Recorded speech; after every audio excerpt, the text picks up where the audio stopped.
All right. What's up? What's up? What's up? Good morning. Good morning. Good morning. Sorry, running a little bit late this morning. Hope everybody's doing well. Hope you guys had a good night's sleep. Let me do a couple things. We in the building. We in the building. We in the building. What's good? Let me back up here. My man Rick Blackwell in the building. What's going on, man? Happy Super Chat Thursday, man. Rick Blackwell in the building. What's going on, man? Platinum Alkaline Water. What's good? Kamal Oz. Booyaka, booyaka. What's up, man? What's up? Steve Meg in the building. DJ OC, you know it. Got it sitting here for you, man. Subscribe to the Parlor of East Wheaton. Go ahead and click that button, man. Listen to that good old house music. Y'all need to get y'all ears up all that rap and all that trash y'all listen to all the time and get you some good old dusty mixes in.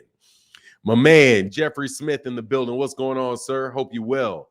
Kamal Oz said, get the lights up. Yes, sir. H-Town in the building. Stone Alone in the building.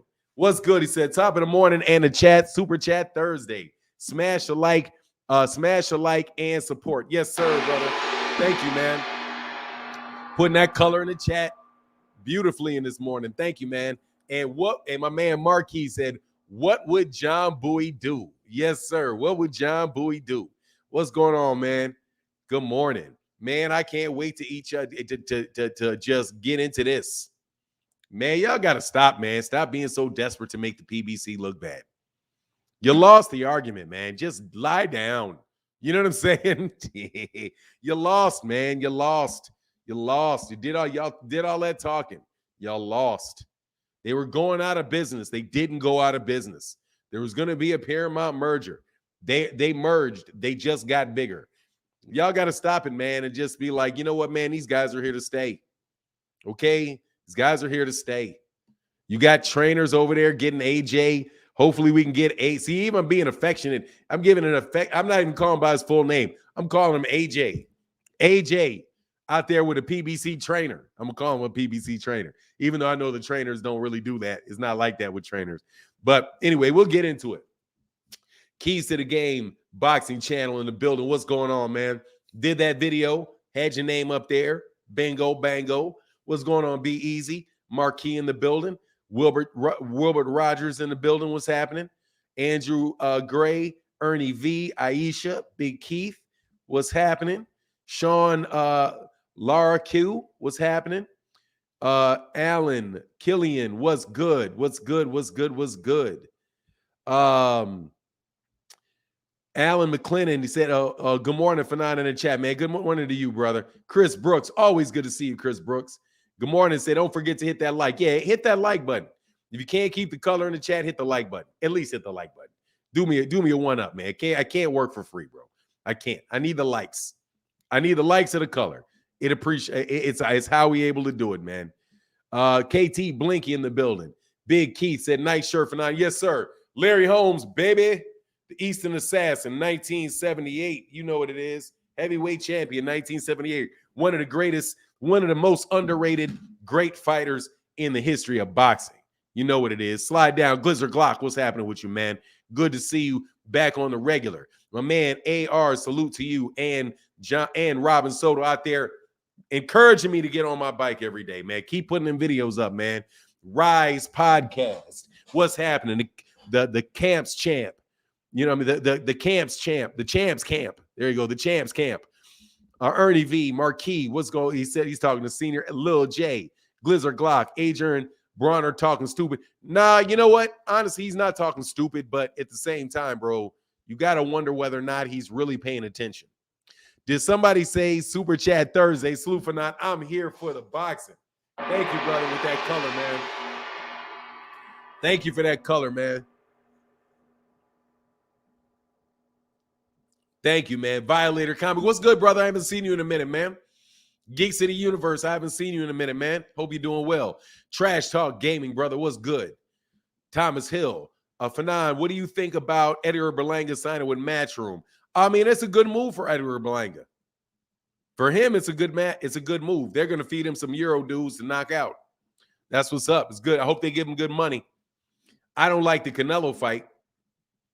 I don't like that, and I don't think he's going to get it, to be honest. For now, you see, they say Michelle Rivera failed his drug test for Frank Martin. Yeah, hydrochlorothiazide. Yes, sir, I saw that. Shout out to Jake Donovan. Jake Donovan put that. That was Jake Donovan's wrote an article about that like late last night.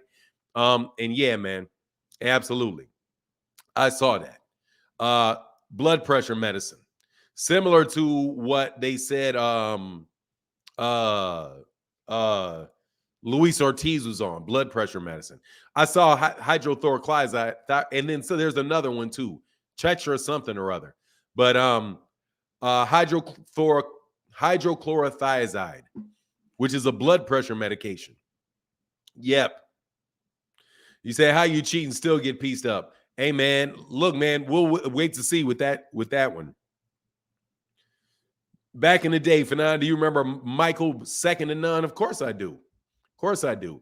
Keys to the Game boxing channel said, top of the morning, salute to the blue, salute to all. Yes, sir, brother. Keys to the Game boxing. Man, what's happening with you, sir?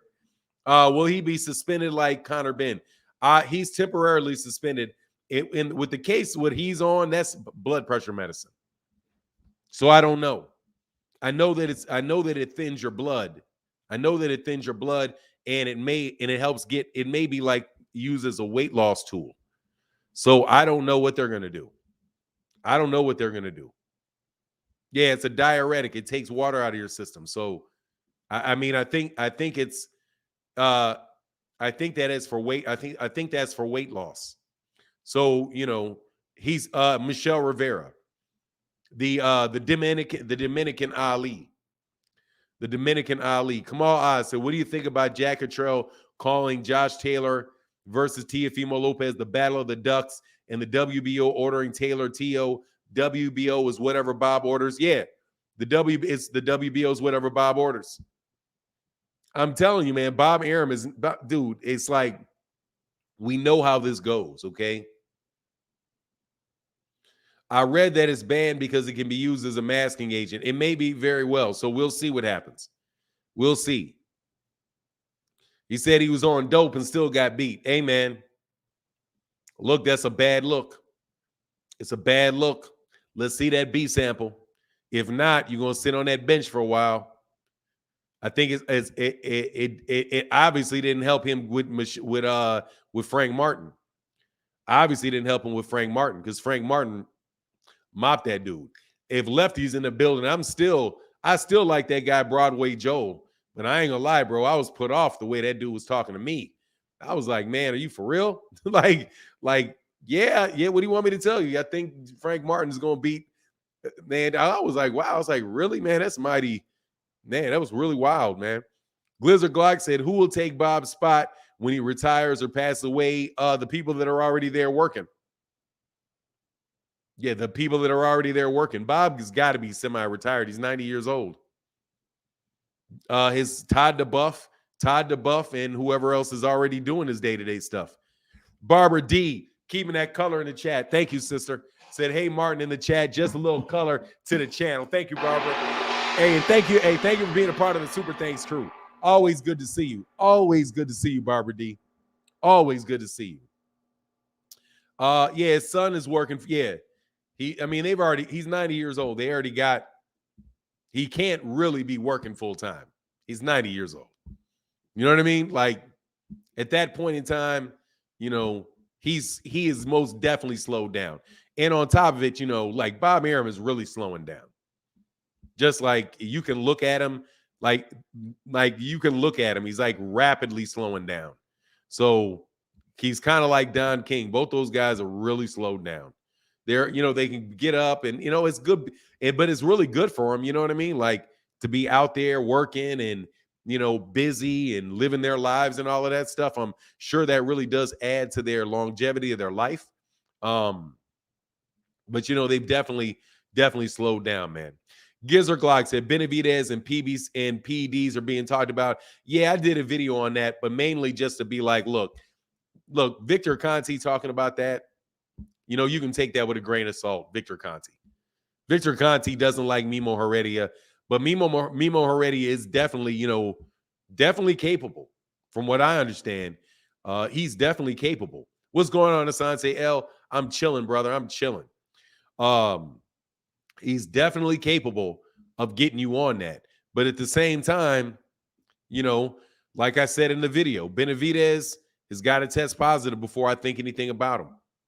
But once he does, then it is what it is. Kind of like Michelle Rivera. I like Michelle Rivera. You know what I mean? I like Michelle Rivera. I wish the best for Michelle Rivera. Unfortunately, hey, man, don't do the crime if you can't pay the time. You know what I mean? Don't, like Beretta, y'all's old school reference. Don't do the crime if you can't pay the time. You know, don't do the crime if you can't do the time. So it is what it is, man.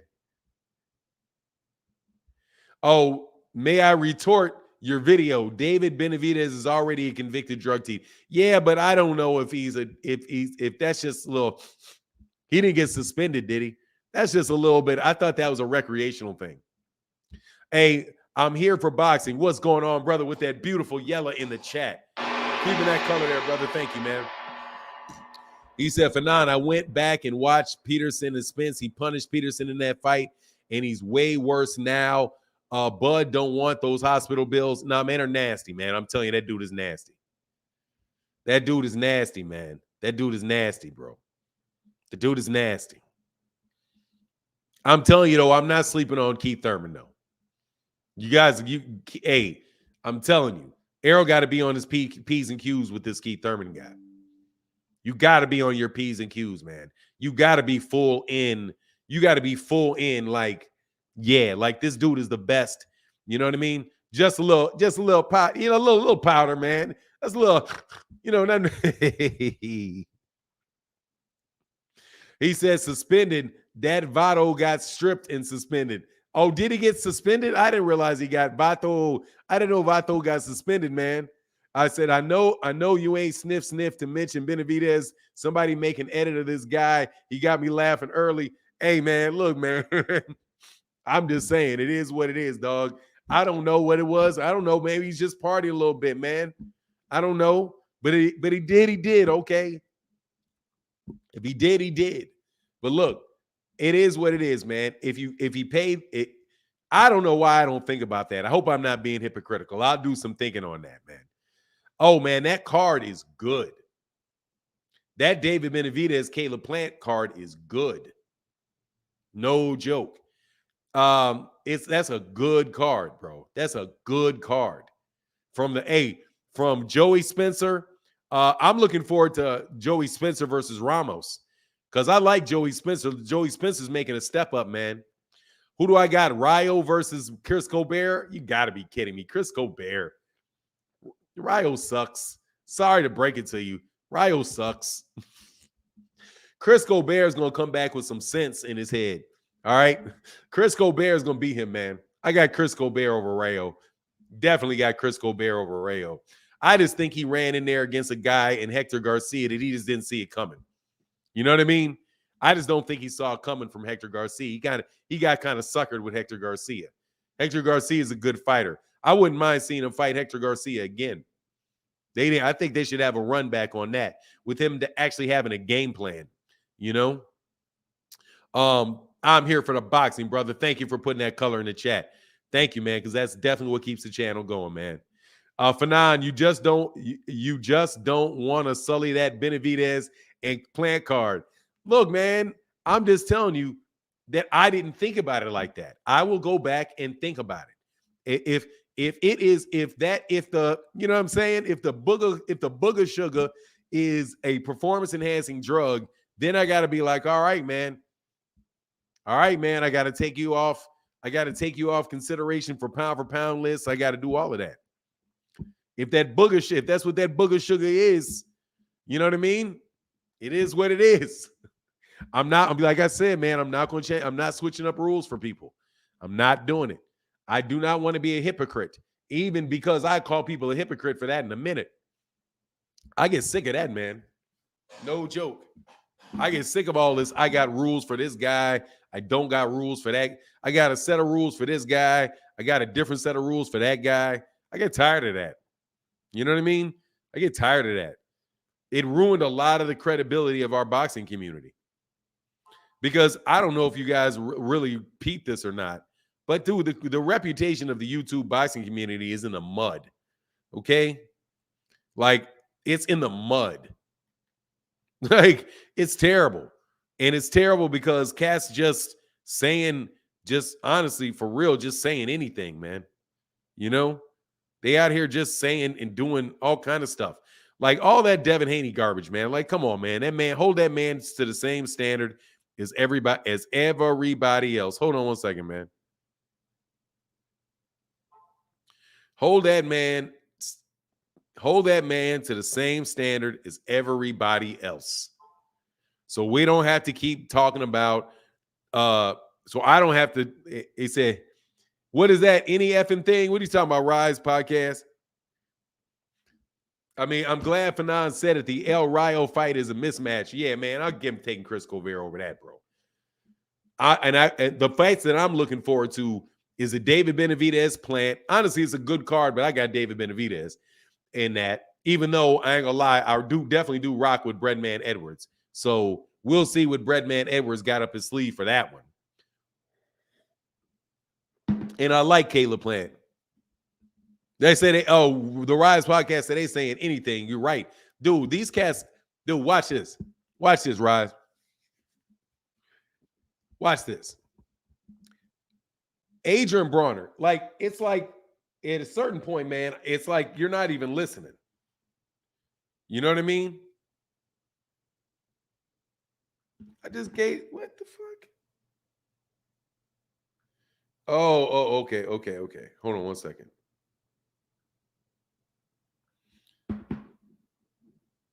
Man, I'm going to pay my baby this money.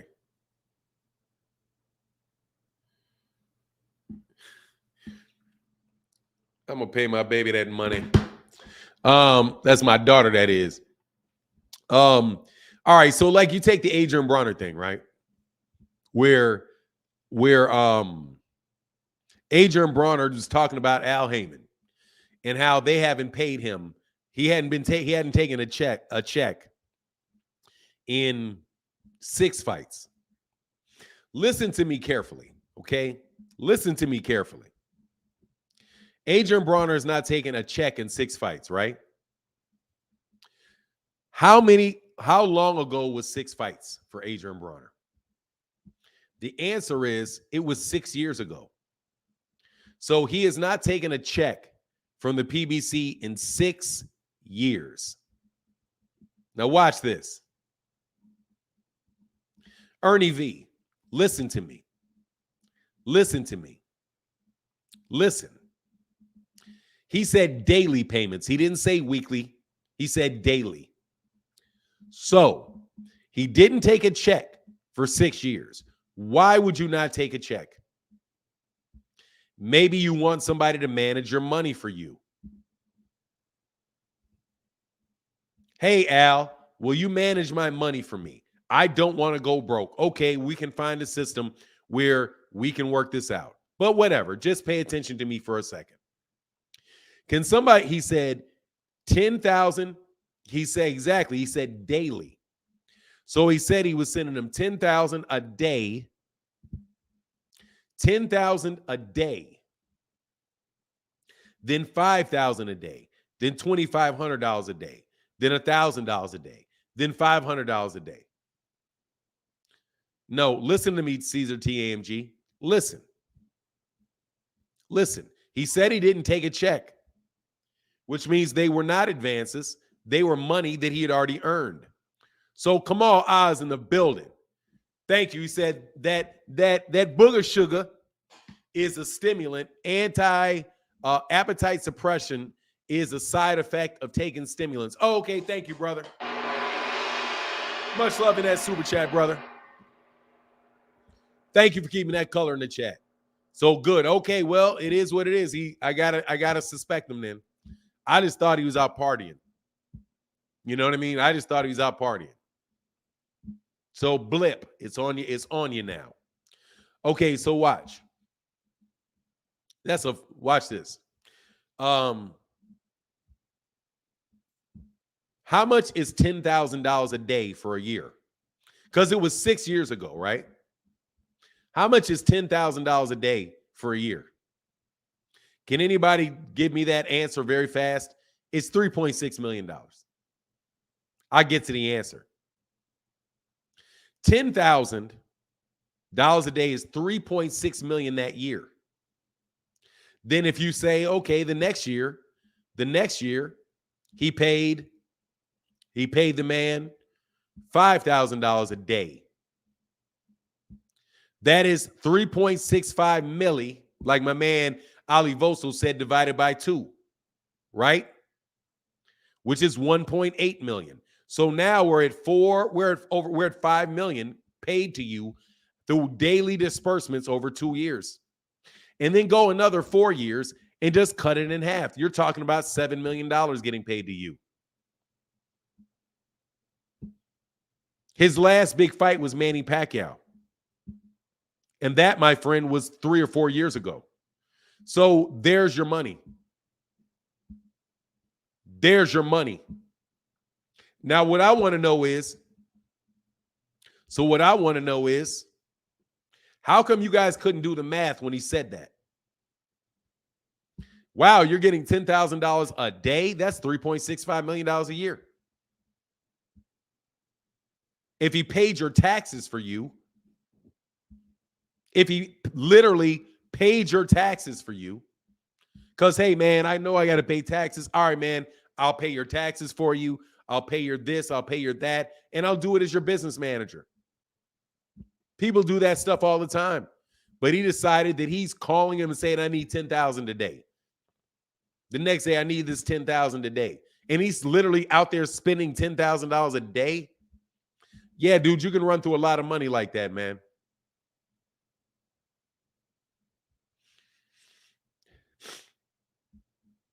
So can we stop assuming that what he said should lead you to believe that Al Haymon's a thief? Just because it doesn't make sense to you? How about if something doesn't make sense to you, you go out of your way and try to figure it out and try to make it make sense? Well, how would that make sense?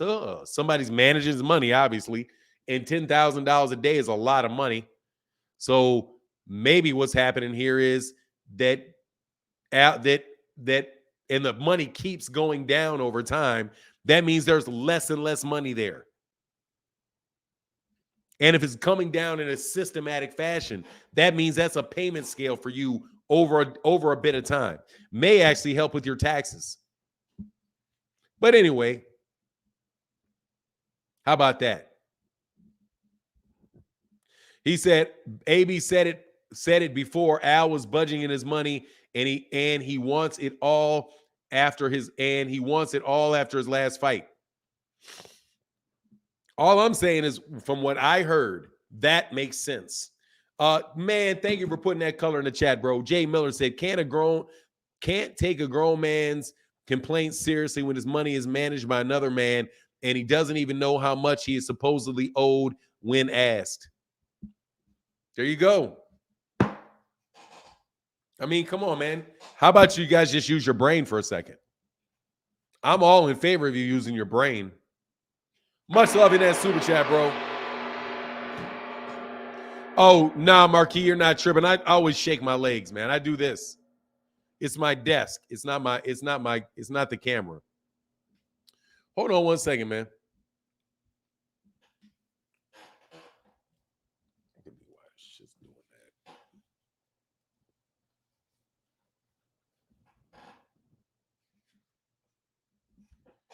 There you go. I was wondering why this thing's doing all this funny stuff with the light. My camera was dirty. Rise Podcast said, people don't understand, so they create their own narratives to mind somebody else's business and create a story, aka fake news. I mean, it's just silly, man. Like, come on, man. You guys just continually coming up with this guy. You guys don't want to lose an argument. Just don't want to lose an argument. That's what I think. I think you don't want to. I think you don't want to lose an argument, because you guys have not lost an argument. I've been watching people do video debates, pretty much. He said, yeah, Fanon forever shaking his legs. Yeah, man, I'm sorry. I'm hyper and I'm drinking. I drank coffee, so my legs, I keep shaking my knees, man. I'll try to stop, man. But it's like twiddling my fingers or something. I'm always moving. Look, it sounds like a smart decision for somebody that isn't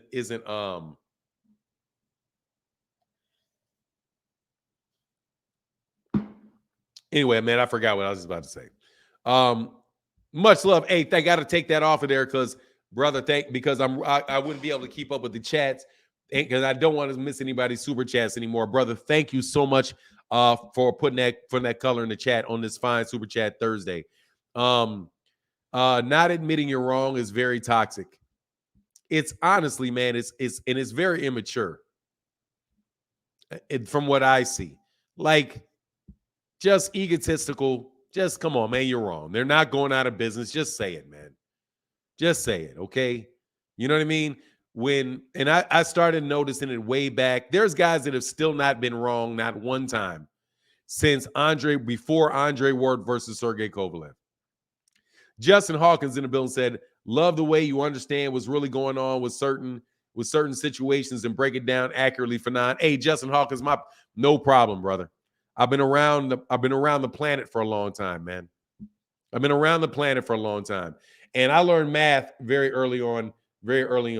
And plus, I live very much by when somebody's wrong the first time, you just start thinking about it. They're really going out of their way to try to make these guys look bad. That's pretty much what it is. But look, man, let's get on something, man. Let's talk heavyweights for a second. Let's talk heavyweights for a second. Man, I spent my daughter a lot of money over the last 2 days. AB is just not a mature person. If y'all ever had a look at a grown adolescent, it becomes taxing. Can't really blame someone for exiting on you. Fanon, I don't understand why none of these boxers or promotional companies have tried to hire you unless you turn them down. Let me tell you, the only person that has ever really come to me, I won't say who it is, but they came through me through somebody else. So, but it's honestly, man, just I don't know, man. I haven't marketed myself to them, and I probably won't, as long as y'all keep color in the chat. So brothers ain't got to do that. Y'all have been very good. Y'all guys support the channel, brother. So I'm very happy with the cats that are supporting the channel, man. But honestly, I mean, I just haven't really, I don't know how good I'd be at doing that, man. Dapper Douglas said, can Derrick James fix AJ's style in time? I don't think AJ's style really needs to be fixed. I just think that he needs to I think he needs to be able to, just from what I can see, I think that he needs to be able to, needs to be able to go to the body, man. I think he needs to be able to go to the body more consistently and get and be able to use his size a little bit better. But he fought against said Ernie V said, honestly, they need you. Hey, man, I'm all right, man. I look like, hey, it is what it is, man. It is what it is. I wouldn't, it is what it is. Nah, I holler at y'all, man. I holler at y'all. Life is good right now. He said he'll keep gassing due to being overly muscular. Yeah, I mean, it is what it is, man. It's a big dude, but oh my God, man. Wow, bro. That's big, man. Man, dude hit Ali Voso with the big bill in the building, man. Much love in that Cash App, brother. Boom, big $100 holler, bro. That is monstrous, man. Ali Voso, brother, thank you so much for that big $100. He said, for blessed. Thank you, brother. Appreciate you, man. Thank you, Ali Voso. And next time I see you to fight, you got to take the vodka, man. Like, I think that's the last time I drank vodka, but it was very smooth. That ain't no joke. Thank you, brother, man. That's big. That super chat was big, man. That Cash App was big, man. Thank you. Top of the morning, Fanon. Oh, I'm sorry. Keys to the Game box said, let's keep that color going. Super chat Thursdays. Thank you, brother. Appreciate you, man. Thanks for that support, man. We'll see. I mean, look, I don't want to give suggestions to him, really.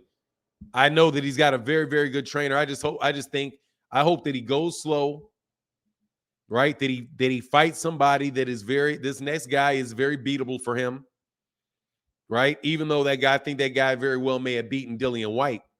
But if he moves from that to Dillian White, right, and he gets a couple camps underneath him like that, I think it'll be a good situation.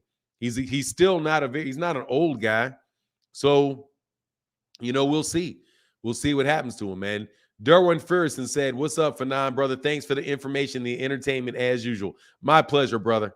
He said, "AJ may work with Blu-ray to change his body. Really needs to work on his confidence."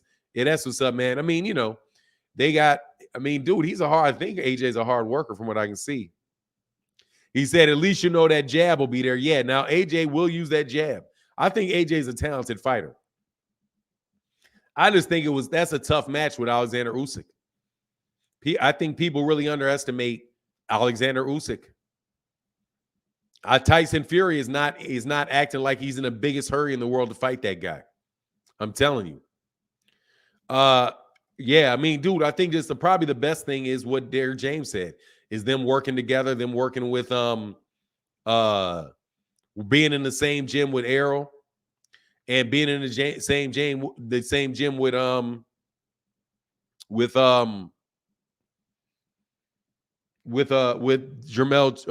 Charlo. Rise Podcast said AJ don't have no heart. I don't believe that, man. I think AJ's got heart, man. Because I remember the Klitschko fight. He showed a lot of heart in that Klitschko fight. I think AJ has heart. I just think he got rich and overthinks. I think he overthinks and he's got rich. I don't think it's a problem with his heart, man. Because I think he showed a lot of heart with Vladimir Klitschko. I think it may be desire and it may be like there's no desperation there. You know what I mean? Now I'm not saying that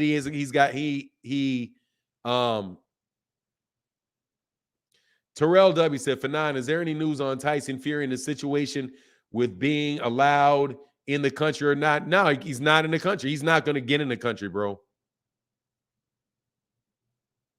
He's not going to get in the country, homie. I don't think there is going to be any update with that. I think that dude is banned for the country. I think he's banned from the country. You see that Jake Paul is going over to the UK to fight Tommy Fury. Tommy Fury can't get in the country. You see that more than likely Teofimo Lopez is going to go to the UK to fight Josh Taylor. I don't think Josh Taylor can get in the country. You see they shut down Pro Bellum. And they came up with a new one called Disrupt. They're going to shut that down too. I've told you guys, man. Man, these guys ain't playing with that stuff, man. Those guys ain't playing with that stuff. Absolutely, positively not. I don't think these guys are not playing with that stuff. Kamal Oz said, Derek James very well can get him there. Be in camp with Errol, Jermell, and Frank Martin is an added bonus. That's a great gym. I was hoping Wilder would work with DJ. Yeah, I mean, that would be dope, but it is what it is, man. I think Deontay Wilder is going to be fine, man. Deontay Wilder is kind of a unique individual, unique personality. And I think he's a bit of a loner too, just a different type of guy, man. So we'll see what happens with him. I just hope that he, again, both AJ and he both rebuild a little bit, and then those guys meet. And I think it will wind up for their career be great. You know what I mean? And much love to everybody that kept color in the chat. Thank you guys so very, very much for you guys' support, man. He's let me see. Keys to the who said that? What is this? Something about you to the dreamer, big Poppy Coles said, "You the GOAT, big dog." Nah, man, I'm not the GOAT. I am not the greatest of all time, man. Hey, LZDBZ Vic in the building. What's going on, man? Ray Davis, what's happening, man? Said in the building. Fanon, keep schooling him, brother. Yes, sir. What's going on, Ray Davis? And my man said Puerto Rico. Yeah, that's what's up. Nah, man, I'm not the GOAT, bro. I don't do all of that over the top bragging about myself type stuff. Dude, it ain't that serious, man. Like, you know what I mean? It's boxing conversation. Malik, I ain't taking no punches, you know? Malik Scott is necessary for Wilder. Yeah, I mean, he looked good in his last fight. You know what I mean? He looked good in his last fight. Honestly, I thought he looked better in the third Fury fight. I just don't like all the weight. You're just not big. You're not a big guy. You're a thin guy. That's your body. Just worry about your endurance and all of that stuff. You probably weren't even that much stronger, you know? Hey, I agree. Boxing around dogs can definitely help AJ out if he's willing. Oh, that's you talking about Kamal Oz. Yes, sir. Why did the Duck have a conversation at 7-Eleven? Dude, look, man, please don't talk. E Snooty, man. Leave me alone about that. Because that's just, come on, man. Come on, man. Come on, man. Go back and watch the tape, bro. Just go back and watch the tape. Just watch the tape. Look, man, I have no idea why people do what they do. It's so completely unnecessary. It's so completely unnecessary. You don't have to manipulate people. It's not necessary. Why? Like in the long run, it's gonna blow up in your face, bro. It's in the long run, it blows up in your face. Dapper Douglas, Michelle Rivera tested positive for PEDs. Your thoughts? Suspend them. My thoughts are suspend them. If that's the policy, suspend them. That's all. Suspend them. It's not a good look, man. It's not a good look. Seems like a really nice guy too, and all that good stuff. Hey, man, I'm not putting it past anybody. My man, RJ Marr, we only got 360 people in the building this morning, but y'all still supporting the channel. So thank you so much. I said, is Twitter fingers Bud still ducking that premium Errol Spence smoke, AK Fish, big fish, man down, all facts. Great show, dog. Killing it, facts. Is he still ducking them? No, at this point in time, he already ducked out. He ducked out, and Errol, I think, is going on about Errol's business. The duck has been complete. The duck is complete. Never to leave. It's stuck. He is ducked. It's official. He is ducked. It is official. Undercard Boxing said he's suspended by Vegas. Yeah, he's suspended. So suspend him. Then they'll go through the B sample, and then they'll suspend him again, and then they'll keep him suspended. No, I don't know how long. I don't know how long. Hold on one second. I'm sorry.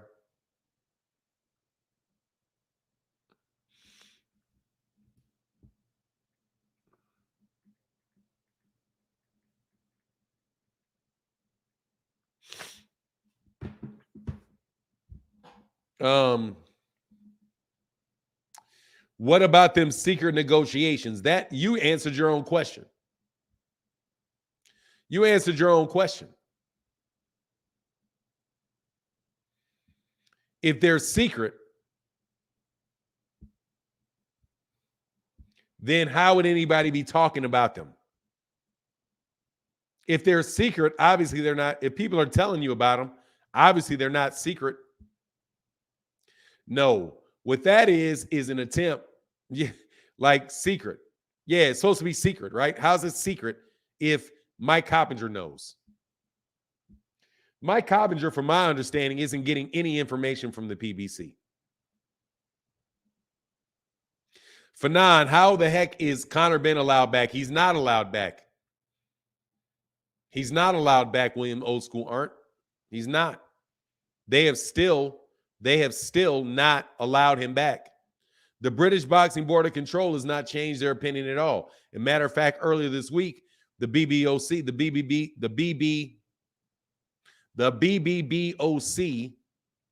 said that they're not doing anything with him until they submit proof to the BBBOC. Conor Benn submitted proof to the WBC, not to the BBBOC. So he's still in the rankings for the WBC, but the British Boxing Board of Control is not allowing him to fight. So he will not be fighting. That's a bunch of yap.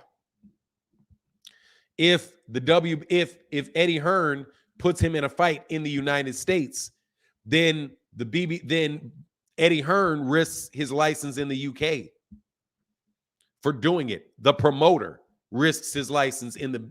So to me, it's just a bunch of talk. Yeah, the British Board of Boxing, correct. British Boxing Board of Controls, Snooty. The British Boxing Board of Controls. Yeah, so it's their rules. And they said he is still suspended for his positive drug test. And I think these guys are going to act, they actually act like they're starting to mess around and be kind of tired of these dudes over there doping like that. Anyway, undercard boxing, man. Much love, man. Keeping the color in the chat. Thank you, brother. I want to give a shout out to everyone in the chat. I made it to 100 subscribers. Thank you all. That's what's up. That's what's up, undercard boxing. Congratulations, brother. Congratulations, undercard boxing. That's a big milestone, by the way. 100 subscribers is hard to get to. Like, it's hard to get to, man. It was 100 was harder. The first hardest to get to was 100. And then after 100, I think probably the next most difficult one is 100,000. 1,000 was easier than 100 was harder than 1,000. And I think 10,000, 100 to me seemed harder than 10,000. Because once you get some momentum, and you get your momentum at about 1,000, about 1,000, you got good momentum, man. But anyway, good for you, brother. I'm happy for you, man. Congratulations, man. But yeah, man. So yeah, that's my thoughts on it. My thought as far as Conor Benn is that there's a lot of media posturing going on. And, I would not confuse. I don't want to confuse what's really going on with the media posturing.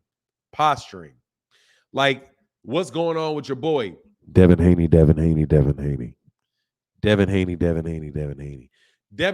have to accept this fight or he's ducking. I'm telling you, man, gloves are off, bro. Y'all talk too much. Like, y'all just insult people way too much, bro. What's going on? What's going on? What's blazing in sports? Said Fanon Don. Salute, champ, man. Salute to you, brother. Salute to you. Why hasn't Eddie given him a fight date? Because he can't fight. He's suspended. Hey, much love in that super chat, undercard boxing, and keys to the game with that color right back behind you. Said, salute to undercard. I'm right behind you. That's what's up, key to the game boxing. And Ultraman in the building. What's going on, man? Ultraman said, hey, Fanon, hope you're doing well. Yes, sir, brother. I'm doing well. Thank you, man. The Rise podcast said, YouTube playing with our numbers right now. I don't understand why, though. How are they playing with you, brother? How are they playing with you? Or they brought your numbers down? They purge people every once in a while. They'll go through your channel and every once in a while YouTube will remove dead channels, especially if you got trolls that are jumping on there and subscribing to you. Eventually, like all those RuPaul trolls, dude, YouTube's gonna come by and get them off your records. Like the way that your boy does it, RuPaul, how RuPaul continually goes and makes like RuPaul subscribes to me maybe, I don't know, man. RuPaul maybe subscribe to me with 20 different channels. But those channels are not active, so they're going to treat them like they're fake channels, and they're going to scrub them off your subscriber list. They do that every once in a while, if that's what you mean. I would say do not fall into the don't fall into this logic. This is my personal opinion, but I think it's real. That YouTube is personally out to get you. There's not a boxing channel that is big enough to make a dent into what YouTube thinks about you. You know what I mean? Like, it's all automated with us. Oh, the subs haven't moved in 3 weeks.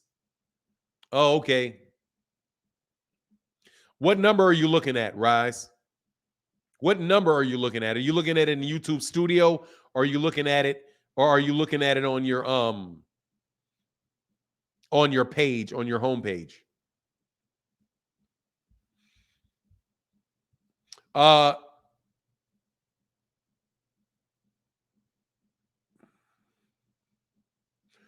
you gotta go look at your page. You can't look at it on your page. You got to go to your analytics. If you like a YouTube analytics lesson, Rise, all you got to do is hit me up, man. I gave you my number. I don't know if you still have it, or email me or something, and I can go through the analytics with you if you want it one day. Because it's gonna move one way or the other. Either it's gonna go up and down, up and down, up and down.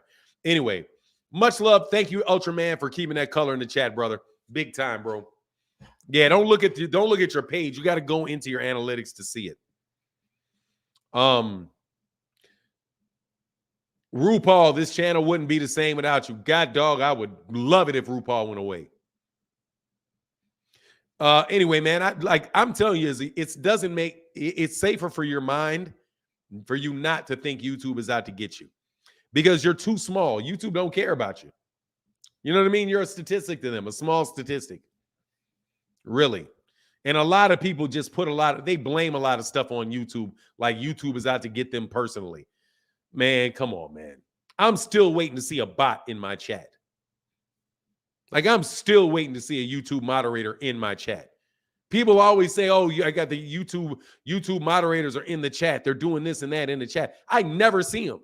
Like, I've been doing live streams for years with a lot of people on my live streams. I've still not seen it. Still not seen one.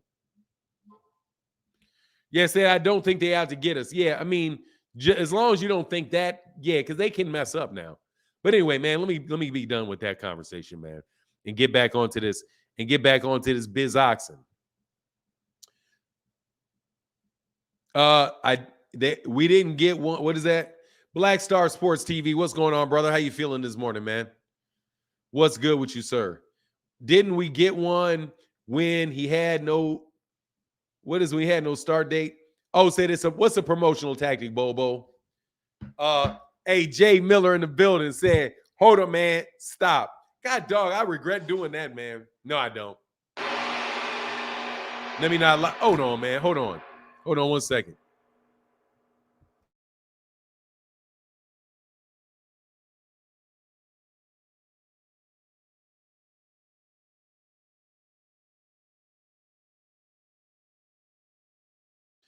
All right, man.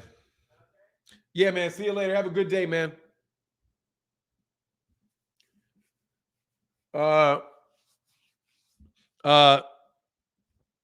Hey, Marquis and brother. Y'all killing that dude with that, man. Hey, man, come on, man. Y'all got to cut that man a break, man. Y'all got to. Okay, it's time to cut the man a break. All right, it's time to cut the man a break, bro. It's time to cut the man a break. Marquis in the building said, brother.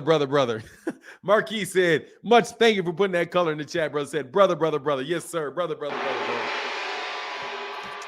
And Cerebral Shadow Boxer in the building said, Fanon, long-time subscriber, just supporting the channel. Brother, Cerebral Shadow Boxer, brother, I have seen you in the chat a bunch of times. What's good, man? Thank you so much for your support, man. I'm telling you, it is, dude, you guys, I'm telling y'all, man, y'all people in support are single-handedly getting these dudes murked.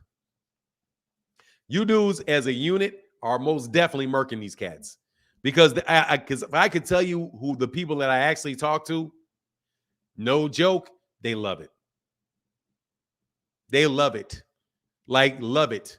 Now, I have never taught, like, I'm telling you, there are people in boxing, and I was really like, wow, that hate everybody else but y'all. like, dude, no joke, man. Really. You guys are very, very much helping people out in boxing by killing a lot of this nonsense. Because that's the problem. YouTube's got a lot of, you guys talk about, I'm trying to tell you, man, these guys are just seriously out to get people. And it were people that started off that really, when I first like thought, okay, yeah, no, pretty much right away, dude, I knew Cass was on something. But they're really on something, bro.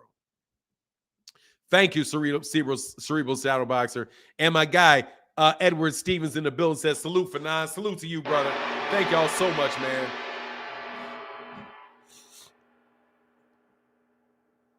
Ernie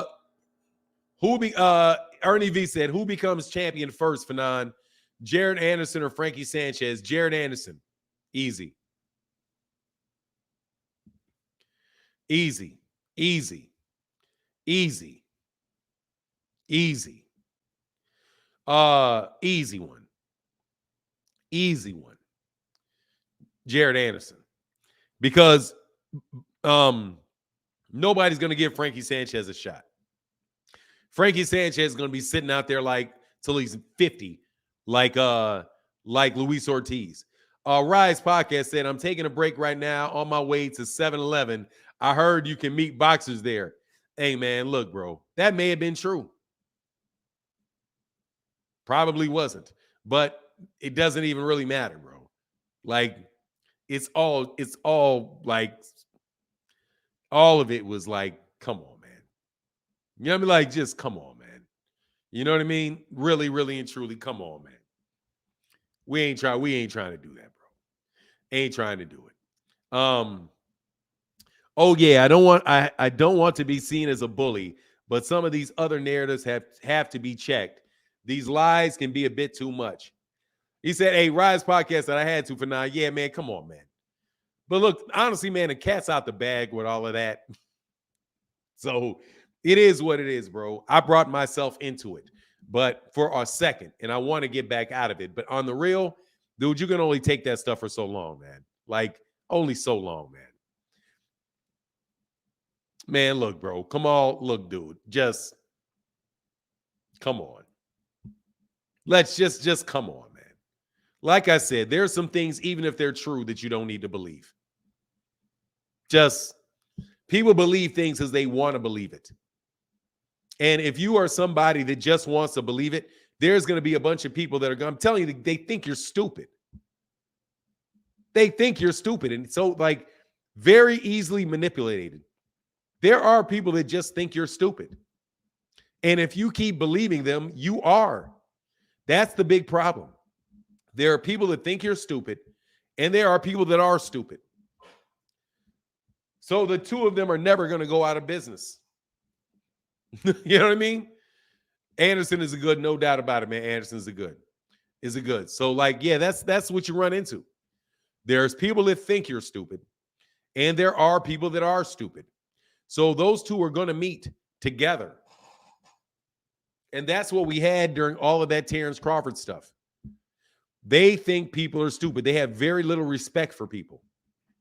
They have little respect for your intelligence because they think they can tell you anything.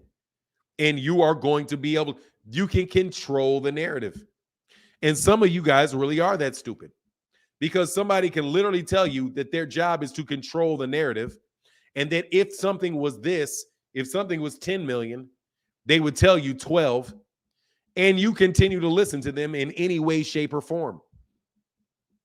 You're stupid. Am I lying? If you consider, would you think about it? Oh man, big love in that super chat. Tammy Smith, thank you, Tammy. He said, man, thank you for that color. He said, can't wait and chat like, can't watch the chat and chat like I want to. But when I do, you're always worth the pay to play. Thank you, bro. Got to keep the color in there for a content creator who paints with all hues of the truth. Thank you, brother. I appreciate that. Thank you, Tammy Smith. Thank you. Because I'm going to tell you, man, look, man, for real. I mean, for real. If somebody can tell you that is my job to control the narrative, and if somebody is paid $10 million, I would tell you $12 million. That is literally somebody telling you they will lie to you and justify doing it. If you take anything they say seriously after that, you're an idiot. And I defy anybody to tell me that I'm not telling you the truth. If your accountant said, if I did your taxes and you owed $5,000, I would tell you, it's my job to control the narrative. So I would tell you that you only owe 1,000.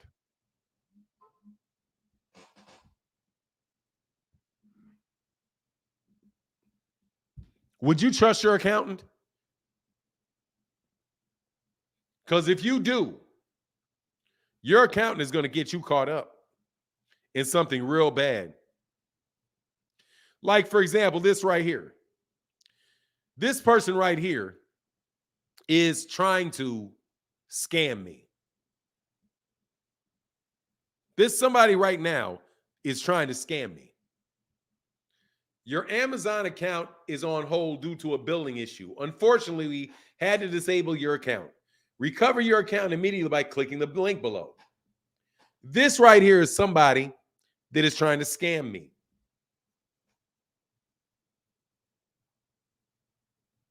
So I'm going to take this number and block it.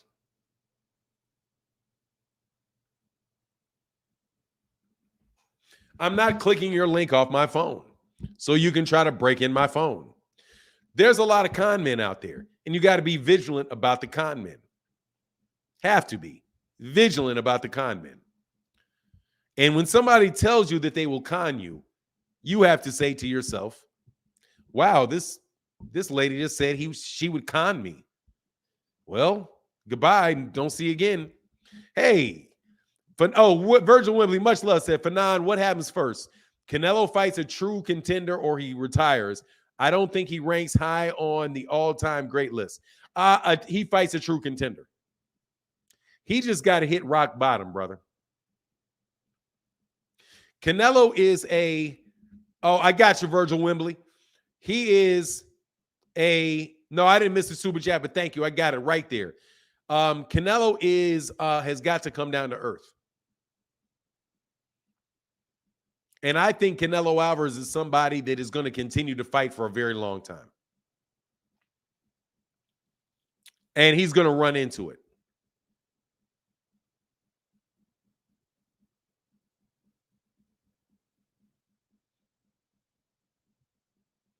I see you, William Old School Art.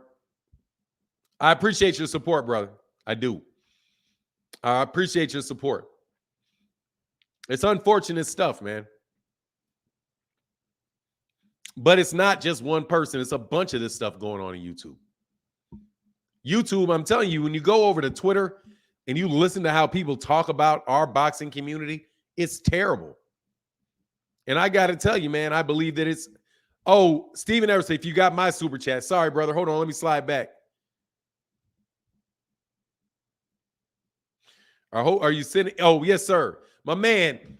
Hey, salute Edward Stevens. Thank you, brother. With big color in that chat. Thank you, brother. Thank you for that support, man. Thank you for that support, man. Means a ton. That Uzi weighs a ton. Thank you, brother. And my man, Ohio Style Lyrics. Thank you, brother. Say good morning, Fanon. Keep what you're doing and keep us updated. Appreciate it. Yes, sir, brother. Will do. And thank you again for the support in that super chat, brother. And I got you. Thank you for reminding. Sorry about that, Mr. Edwards. Mr. Edward Stevens. Sorry, man. You know, I be reading anything I come to my mind. I see it. My mind makes it. I make my mind up and I spit it out. But yeah, I appreciate that, William Old School Art. I mean, it is what opinion is one thing. Opinion is opinion. Opinion is opinion. Ain't no problem with opinion. Like Lil Dude. The problem ain't opinion with him. Little Dude. Little Dude's problem is that Little Dude will not admit he's wrong to save his life. He will be wrong until it's all over with. The problem is cats will get vindictive before they admit they're wrong. Bro, just if you don't want to be wrong, think it out. Measure 4 times, cut once. Measure 4 times and cut once. Is this right? Let me think about it again. Is this right? Let me think about it again. Is this right? Let me think about it again. Is this right? Let me think about it. Yeah, I thought about it 4 times. This is what I think. Problem is, a lot of y'all are just jumping on here on and off, and you don't really focus on boxing for long periods of time. Some of y'all don't think about boxing every day. That's a hardcore boxing fan. Somebody that literally thinks about boxing every day for a good amount of time during the day. They actually think. Like Kamal Oz is a hardcore boxing fan. He does not have a channel, but he thinks about boxing all the time. Right? I mean, every day it's a conversation about boxing. So it's very hard to pull anything past him. With a lot of people that just are come and go with it, dude, it's easy to pull a wool over your eyes because you don't, all you're going to get is a lot of people that are going to listen to, they may just, who did you listen to? Max Kellerman. They get their opinions from Max Kellerman, get their opinion from Stephen A. Smith of all people, you know? And if you're a little bit more into it and you're actually watching it on YouTube, you get your opinion on YouTube channels. Right? And if you are somebody that is a stone cold racist and you like boxing, well, everything to a hammer looks like a nail. So what winds up happening? You get Mike Montero. And in their mind, these guys are a failure. No matter what, you can, dude, it doesn't matter. Like they tell America's falling apart and they refuse to fight American fighters. So in their mind, they refuse. Now watch this. People that are literally refusing to support American fighters themselves are complaining about American boxing. Like you hear people talking about how there is no transcendence star, but every star that gets anywhere near that, they encourage people not to fight them. They pretty much reward people for not fighting them. And then they badmouth them to death. The only the organization that is literally responsible for the last transcendent star, you give zero support to and pray for their downfall on a day-to-day, on a daily basis. And for Black YouTube channels, how in the world do you think you're going to keep floating if the PBC goes away? And I mean that, and I'll say that flat.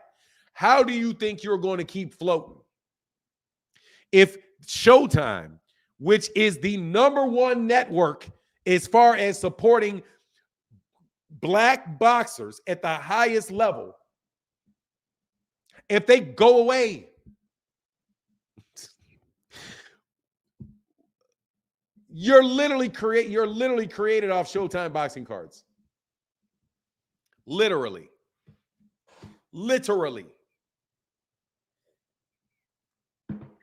But you root for BLK Prime to take over.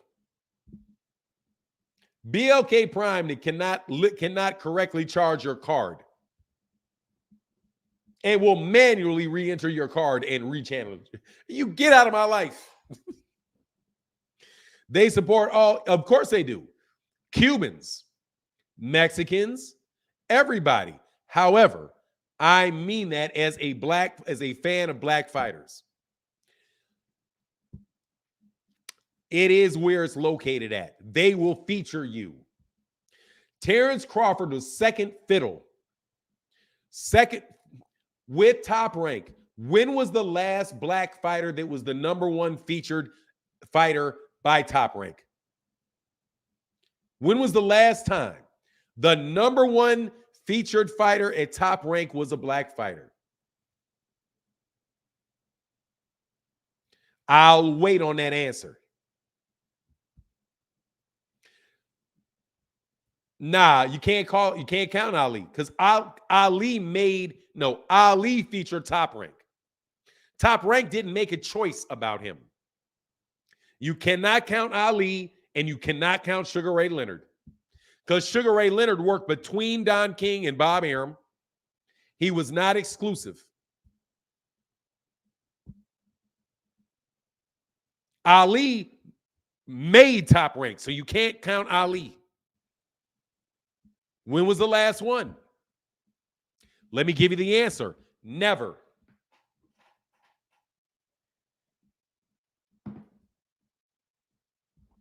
Let me give you the answer to that one. Never. Not never, never. Nope. Shakur Stevenson is not the number. No, he is not. The number one fighter right now at Top Rank is Tyson Fury. Followed by that, Vasily Lomachenko. And followed by that, Teofimo Lopez. None. Floyd Mayweather Jr. was always second fiddle to Oscar De La Hoya. Always. Always. Always. Do you see Shakur Stevenson? Do you see Shakur Stevenson getting a shot at Undisputed at 130? Do you see Shakur Stevenson getting a shot at 130? I don't. I don't see him getting a shot at 130. Do you see him getting a shot at 130? Anybody? Anybody? Anybody? I don't see it happening. I don't see it happening at all. Not never, not never, not never. So when's that going to take place?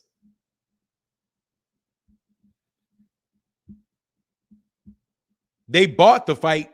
They bought the fight for Vasily Lomachenko at Undisputed at 135. They went through all kind of stuff to get a fight with Vasily Lomachenko at 135. 130 or 135. That fight was not for Devin Haney at 135. They were working for Undisputed that entire time for Vasily Lomachenko. And I promise you those belts are about to get split up. I just have never seen him do it. You know what I mean? Hey, again, much love to everybody that keeps. We got a thin chat this morning. Thank you to everybody that supports the chat and the super chat and the Cash App. Greatly, greatly appreciated, y'all, man. Thank you, guys. Fanon, how did Taylor get out of the fight with Cottrell and now he's fighting Teofimo Lopez? Because Teofimo Lopez is a top-ranked fighter Arum wants to fight with. If somebody's going to beat Josh Taylor, it's going to be Teofimo Lopez. So they can build up Teofimo Lopez and get Teofimo Lopez that WBO belt. There you go. Not difficult. Really, really, truly, not difficult at all. Not difficult at all. Is it me? To me, it's still split between Loma and Fury. Top Rank, let Loma beat Devin. Watch how Top Rank moves mountains for Loma afterwards. Yeah, or whoever else they decide after Lomachenko. I personally think it's probably Teofimo Lopez. I personally think it's going to be Teofimo Lopez. But it doesn't. You get my point. You get my point. You're not getting the Gervonta Tank Davis, the Gervonta Davis, the Deontay Wilder, Deontay, Errol Spence, Jermell Charles, what they did at 140 pounds. You're not getting all of that, man. You're not going to get. Showtime will feature those fighters. Showtime will feature all of those fighters. Showtime will feature Canelo. Showtime will feature any and every one of these guys. I mean, Bobo said PBC on Fox made a post about Super Bowl the other day. Does that mean they are still active? Yeah, I mean, look, we'll wait to see what fights they put over there, man. They've been losing their Fox contract for 2 years, 3 years as well. I don't know what they're going to do over there, man. I just think, we'll see as it goes on, man. We'll just see as it goes on. All of this idea that those guys are going out of business and all of that, man, they just doing it to make these dudes look bad, man. You know what I mean? Kamal Oz said, I don't feel sorry for Shakur at all. He had a chance to win with Al and PBC, but chose James Prince in Top Rank based off a poster that they made. This is what it is. Wish him well. He's making money. Yeah, I mean, he's over there doing his thing. And they get shots at championships very fast. I mean, my thing with Top Rank, I don't think Top Rank is bad to sign with. If you're a fighter, I don't think that that's a bad move because you will get fights. You will get shots at champion. You will get championship fights. I don't think signing with James Prince is a bad thing. James Prince will get you an opportunity, a shot at a title. He will get you fights. He has a very good relationship with Top Rank. They're able to get you paid off that budget. He's able to get you fights. You know what I mean? He's a very, very well-respected and a knowledgeable trainer. I mean, not trainer, excuse me, manager. So I don't have any issue whatsoever with people doing business with Top Rank or doing business with James Prince or Bob Arum. What my point is it is the people that actively root for the downfall of Showtime, Steven Espinoza, and Bob Arum. I mean, and Al Haymon. That's the problem. Because you will not, because those guys are legitimately giving you most, in my opinion, most of the very good content is coming from them. Most of the content is coming from Top Rank. Most of the content is coming from Top Rank. ESPN, I mean, DAZN to me is a UK boxing channel. That somehow I got conned into paying a lot of money for. Like DAZN is saving itself with women's boxing. It's saving itself with women's boxing. And I'm telling you, I hope that they don't go out of business for women's boxing. For women's boxing. Because I don't want women's boxing, what they're going through now, to be what do you call it? A flash in the pan. I don't want it to be a flash in the pan. I want it to be something that is a real thing, bro. Trey Bird said, hey, they don't understand that more platforms we have, these fighters, the more fights we get. People say the best don't fight the best, but the entire 154 division, one another over there. Now, see, here I disagree a little bit, Trey Bird. I think we only need two. We only need two. We don't need four out. We don't need 4 or 5 outlets. That's where I'll disagree a little bit, because I don't think boxing needs 4 different outlets. I think boxing needs about 2. Showtime, personally, this is what I think. I think I would love for this to happen. I would love for DAZN to go away or get bought by Paramount Plus. I would love for them to get bought by Paramount Plus. Just because Paramount or CBS Sports, please buy DAZN. And buy DAZN for the snooker, for the darts, for for whatever the international rights that they have, for the things that they're trying to buy. Because eventually that's what's going to happen to DAZN and DAZN's boxing. If DAZN can get a contract to air European football or soccer, that's the direction that they're going to go, and they're going to move their money in that direction. So I hope they get a contract. I hope DAZN gets a contract with them, and then Paramount Plus buys them. Or Paramount Plus buys them and then goes to get that soccer contract and air it through that, whatever their distribution network is. That's what I hope. Hey, man, much love for the color in the chat, brother. Thank you. Lorenzo Longino in the building. Much love in that super chat, bro. That's what I hope. That's what I hope. Put some soccer over there. Put some soccer over there. And pull the boxing off. And then put more. I'm telling you, you could even call it CBS boxing. You could call it CBS boxing. And have Steven Espinoza be the president of CBS boxing.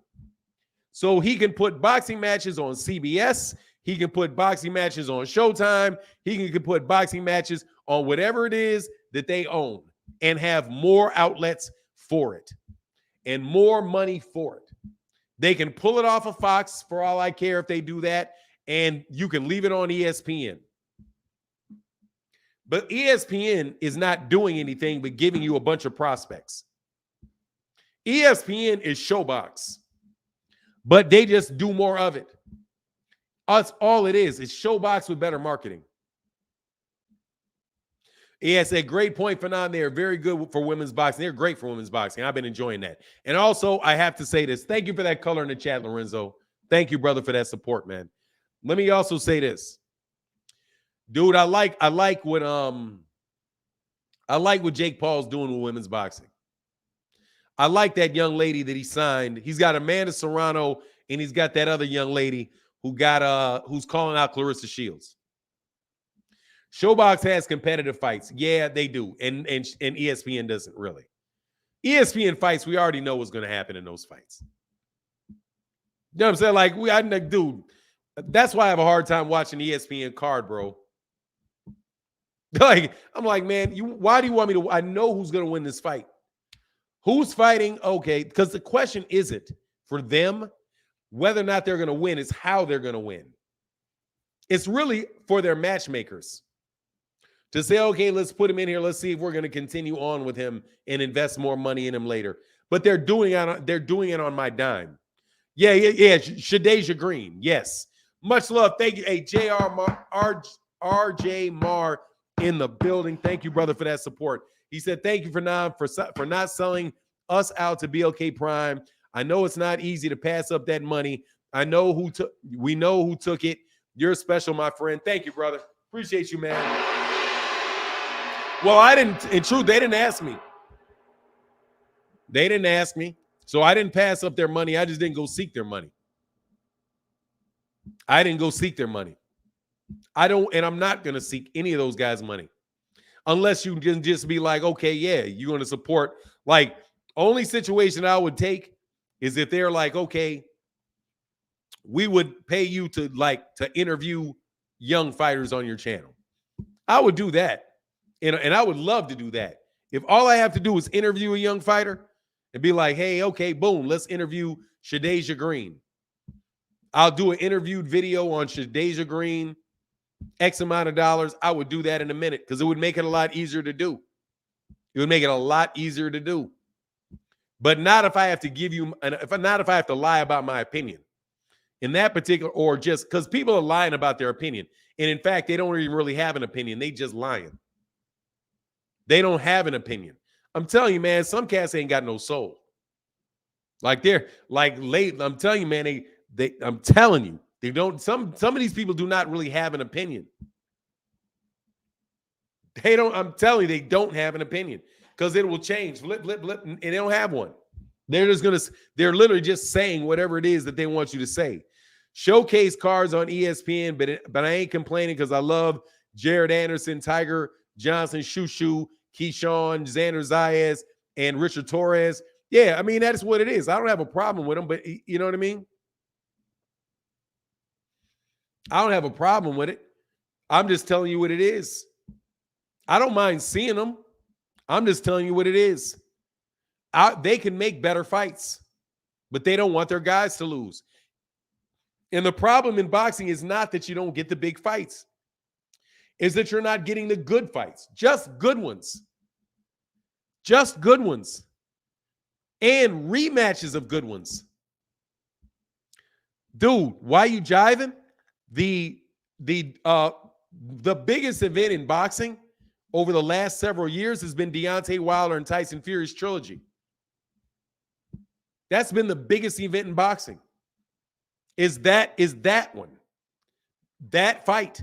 Where if you would have listened to everybody else, nobody cares about them. Nobody knows them. Those are the biggest events in boxing in the last several years. Probably since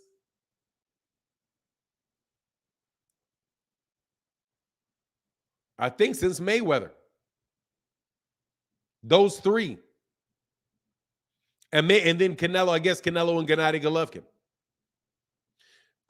But hey, RJ Marr, thank you, brother, for that support, man. Man, I just had a serious case of deja vu. Deja vu is weird to me.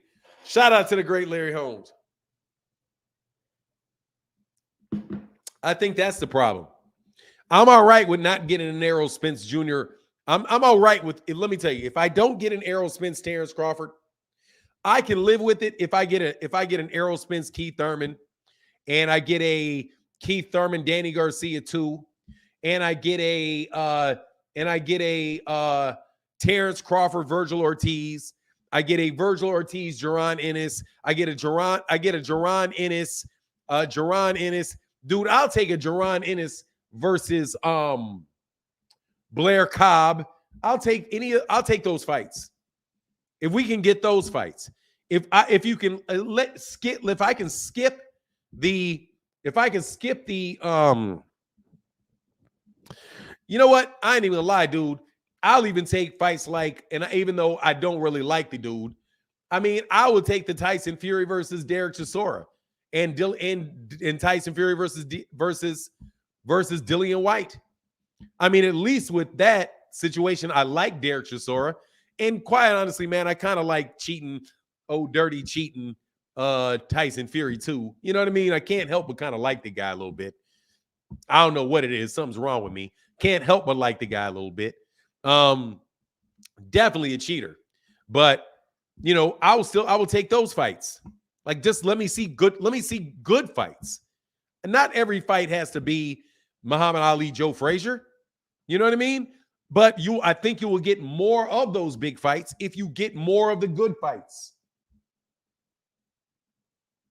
Merch is dumb, said Fanon Fury is wearing on me. No, I was a Fury fan. No, he's not wearing on me. I'm telling you, dude, this is how I am.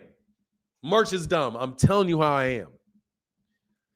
I will like a fighter. I like Canelo Alvarez as a fighter. I like Tyson Fury. So take those two guys, right? I like Tyson. I like Terrence Crawford. I liked them from the beginning. I liked the first time I saw Canelo Alvarez fight, I liked Fury. I mean, I liked Canelo. The first time I saw Tyson Fury fight, I liked Fury. Actually, no, because the first time I really saw him fight, he cheated and got real, real dirty with Steve Cunningham. But anyway, I was kind of rooting for the dude. Right? Funny guy, all of that stuff with Klitschko. I was rooting for him against Klitschko, all of that, right? So I wound up liking him. And I like Tyson, and I like Terrence Crawford. But here, this is what I'm not going to do. If you screw up, if you get caught cheating, you get caught ducking, dude, I'm going to say you got caught cheating. I'm going to say you got caught ducking. If you go into prima donna mode, I'm going to say you turn into a prima donna.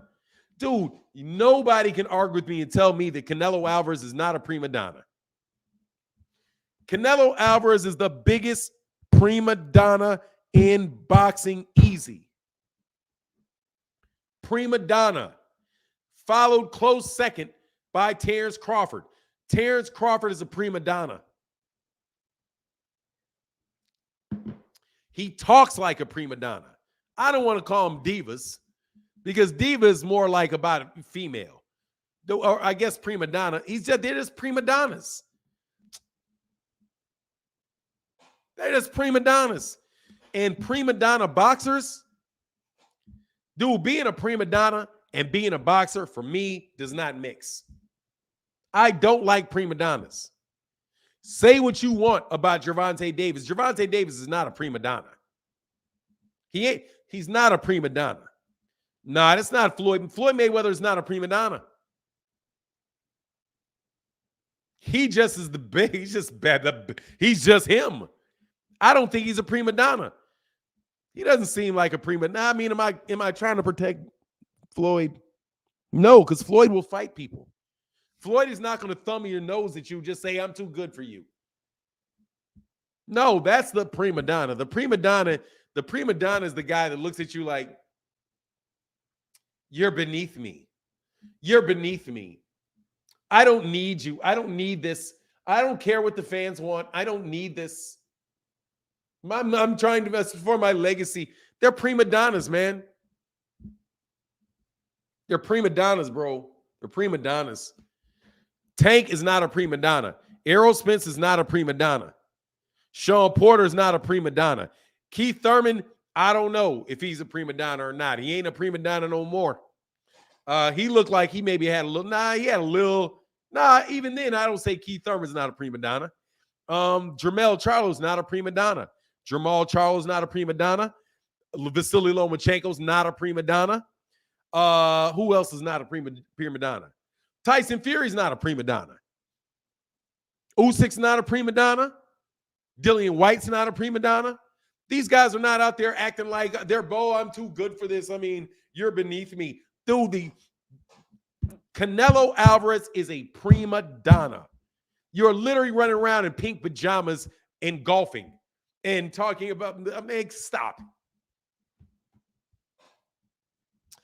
What have they done? Maybe if they all fight each other, then they come around to me. I'm busy. I get better things to do. Man, look, dude, just because I liked you as a fighter does not like you as a fighter don't mean I'm not going to say, dog, you on some nonsense. Like your boy, like Ali. Dude, seriously, Ali called that man a gorilla. Dude, you over the top with that, homie. Like, dude, you're over the top with calling people gorillas, man. Okay? Ha, joke, bro. That's not funny at all, bro. Herbert Johnson in the building. What's going on, brother? I'll definitely do that I'm doing that as we speak. Thank you, brother. Hold on one second. Yeah, I don't want to do like the prima donna stuff. I don't do the prima donna, bro.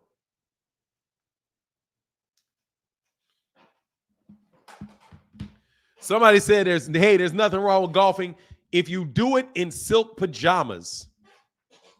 Look, man.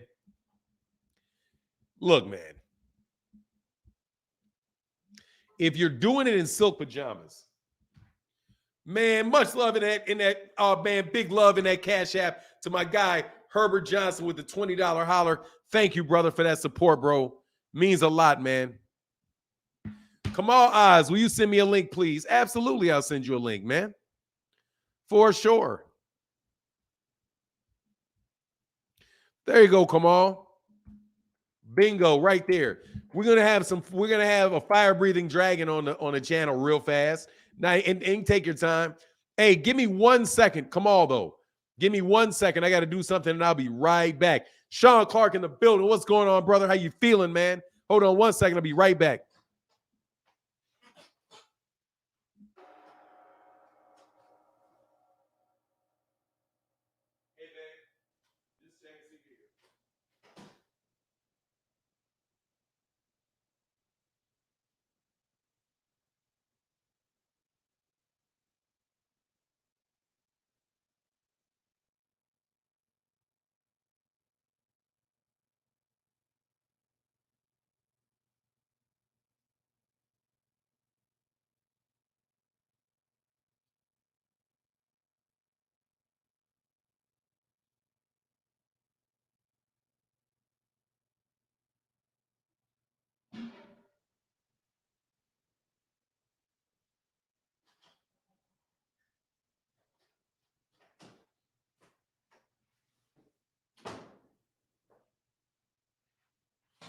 All righty. Sorry about that. All right, come on back. Come on back, Kamal. Come on. I sent you that, man. Ace F9, I hope that was old Thurman shows up against Spence. That would make a crazy good fight. Yeah, man. Dude, I'm telling you, man. I talked to somebody who was telling me, man, look, man, you guys gotta, man, don't blow that. Do not think that dude cannot come to fight, man. Dude, I'm a big Errol fan, man. You know I like Errol. I like Terrence too. Errol, though, ain't a prima donna. And he did get, actually, let me change that. I think he did enter into a little minute of prima donna hood. I think he was flirting with prima donna. But I think he may have jumped back. I think he jumped back from that direction. You know what I mean? I think he jumped back from that. DeHaven Alexander in the building. What's going on, bro?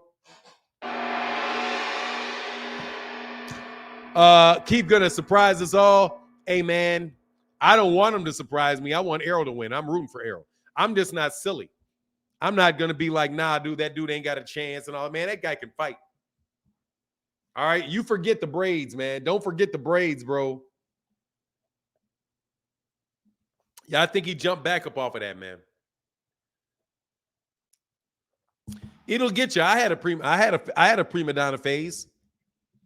I had a prima donna phase, and I'm telling you, man, life will humble you.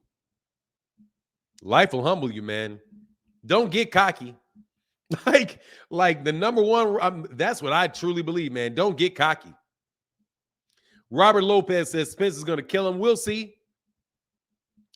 We'll see. I think the fact that that man just was kind of got,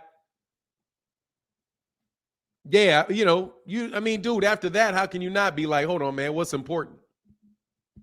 First of all, what you doing out at, what are you out doing out at midnight?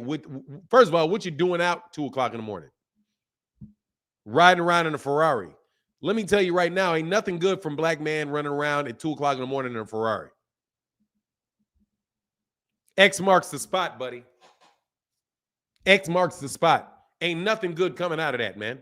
Nothing. Best case scenario, you get robbed. Ain't nothing good coming out of that. Don't get to smelling your own. Exactly, bro. Don't get to doing it. Don't get to doing it. Ain't nothing good coming out of that.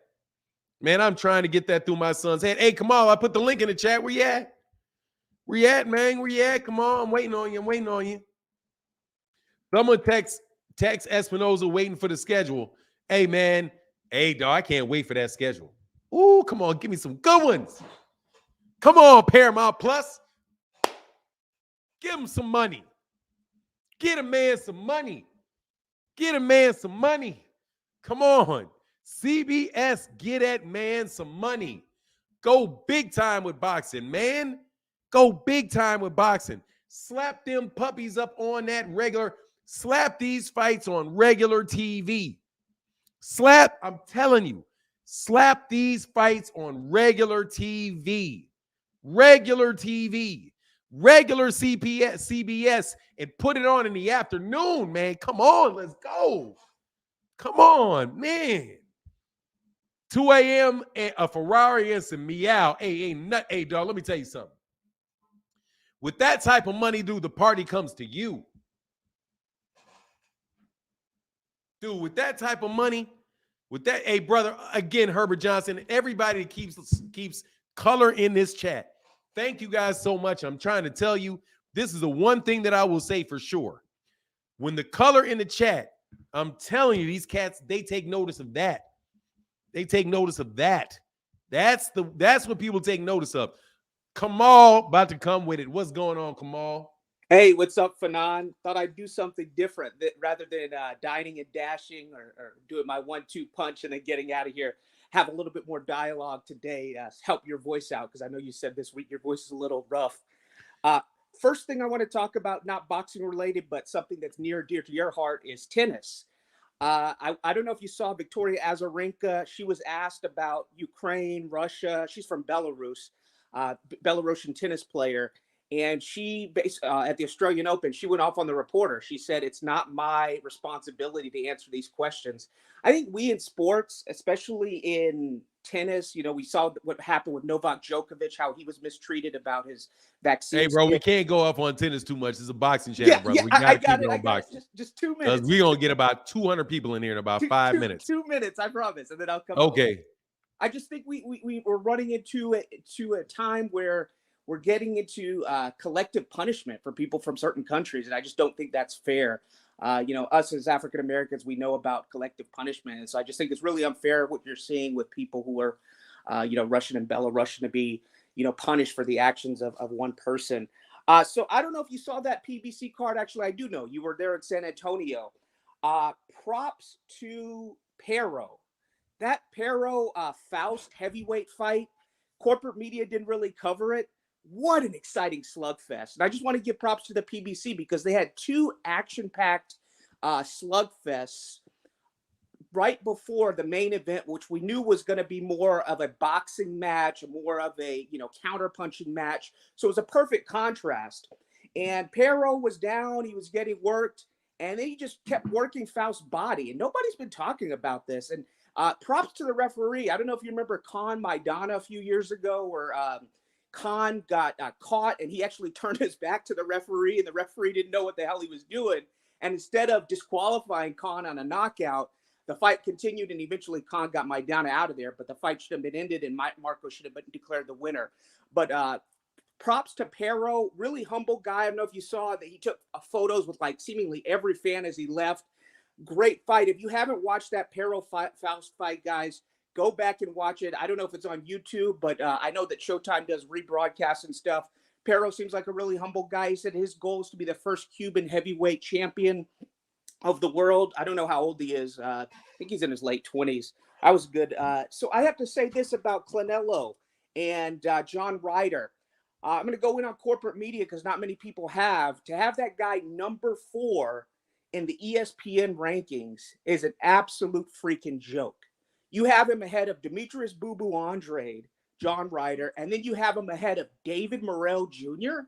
That's a fucking joke, and that pisses me off because corporate media constantly gives its people, its promoters, its favored statuses cover. And it's trying to pump up John Ryder at the expense of others. Let me give you a fact check, corporate media. John Ryder fucking ducked David Morrell Jr. for over 6 months. He was David Morrell Jr.'s mandatory for over 6 months. Eddie Hearn flat out was asked about making that fight and why he was ducking it. He said, well, we could make the fight, but in my words, in his own words, David Morrell Jr. is a tough fight. We're not going to make it. So before, whenever Canelo went up to beat Rocky Fieldhand, you told me belts matter when he got that secondary WBA title, and you called him a 3-division champion, which we knew was fake. We knew was bogus. When Bum Lufkin defeated, I guess it was Sesmet or whatever on DAZN, they tried to say he tied Bernard Hopkins' heavy middleweight record. And which we know is bogus because he had a secondary WBA belt. So now when it comes to David Morrell Jr., you're not giving him the same respect that you did these other guys in corporate media for their success with secondary titles. Hey, real quick. Hey, Rise Podcast, man. Y'all was called. Hey, man, I heard you was calling Dave Morrell a hype job, man. I heard the Rise Podcast was out there calling him a hype job yesterday. I didn't hear it. Is there any truth to that? I didn't ask in case the Rise can hear me.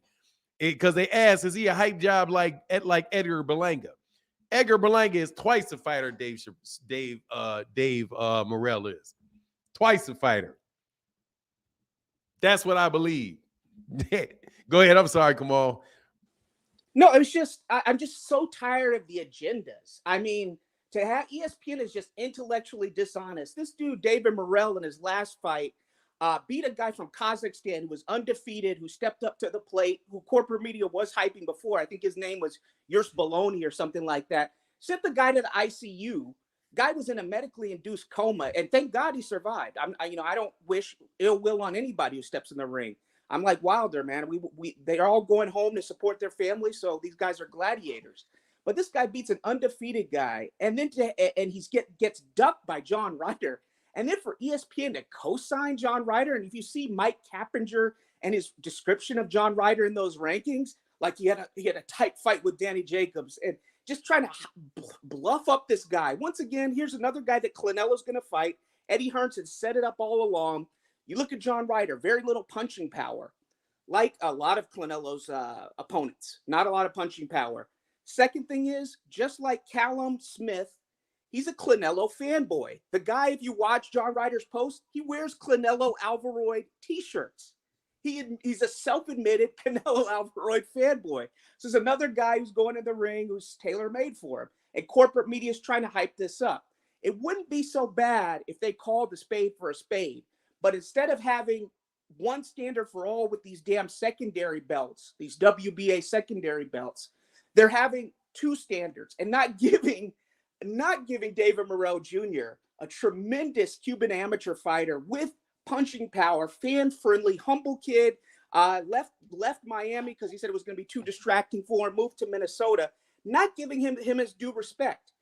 to have somebody who was maneuvered around David Morrell, ducked, very little punching power because Eddie Hearns knew he was going to lose, and then to put him above somebody in David Morrell Jr. with the secondary title, when you're showing this false respect for Canelo and Bum Lufkin for having these secondary belts, is just abhorrent. And I'm just tired of the corruption in media. Let me say this, PBC. Hey, let's back up though. Yeah, go ahead. Let's get back to the first one. On the first one, first of all, and again, man, thank you to everybody that keeps the color in the chat. Greatly appreciate y'all. Definitely got, because that's what pays the bills, Kamal. So I got to put the plug in every once in a while. Of course. So thank you guys very much for continuing to support the channel. Second of all, let me get to this, your dude. What's the dude's name again? The Cuban? David Morrell Jr. No, the Cuban. David Morrell, the other Cuban, the heavyweight Cuban. I forgot his first name. Yeah, dude, he's too little. I was actually at the press conference. Like, I was sitting in the press conference because, I was hanging out with the big baller, Rachel Donaire, so when you're hanging out with big ballers like Rachel, you get to go see things that you wouldn't otherwise get to see. So I need her to start going to more fights, her and Onito to start going to more fights. By the way, man, y'all definitely got to go check them out, man. Support that channel. God, dog, shit, they are a lot of fun to hang out with.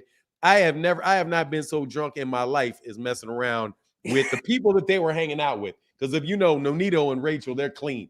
But everybody else hanging out with them, like YB, what's going on? Why? I haven't seen YB in a minute, but Young Billionaire, hung out with Young Billionaire, man, woo wee wee. But anyway, I saw him, dude. I stood up right next to him, dude. I'm bigger than that guy. Like, I mean, I'm like, I know that I'm heavy, but like, I was like, I was like, man, what weight class is he? Oh no, yeah, that's the heavyweight that won. I was like, okay, now the other guy though, on the other hand, the other dude, that was a big old boy. So I just think he's gonna have some problems with I think he's gonna have a problem with kind of bigger guys, because he may be 6 feet, like maybe 6 feet, 6'1", maybe, like, but he just doesn't look very big to me. And I thought he kind of, looking at it from ringside, I thought he kind of he was getting kind of pieced up, but he did break that dude's rib with that nice right hook to the body. As far as the Dave Morrell stuff goes, and Eddie Hearn, like, those guys they don't care about who the best fighter is. They care about promoting the fighter that's going to fight on their network. You know what I mean? Well, it's ESPN. ESPN is, technically speaking, it's a competitor of DAZN. So they shouldn't be fluffing up John Ryder. And they should be giving you the full context of his career, that the guy has very few KOs, a lot of controversial decisions. He was maneuvered around David Morrell Jr. And then this is where I got into something with, I like Thomas Hill. Thomas Hill, bro, if you're listening, I love you. Make a lot of great points. But I got to disagree with you on Andrade.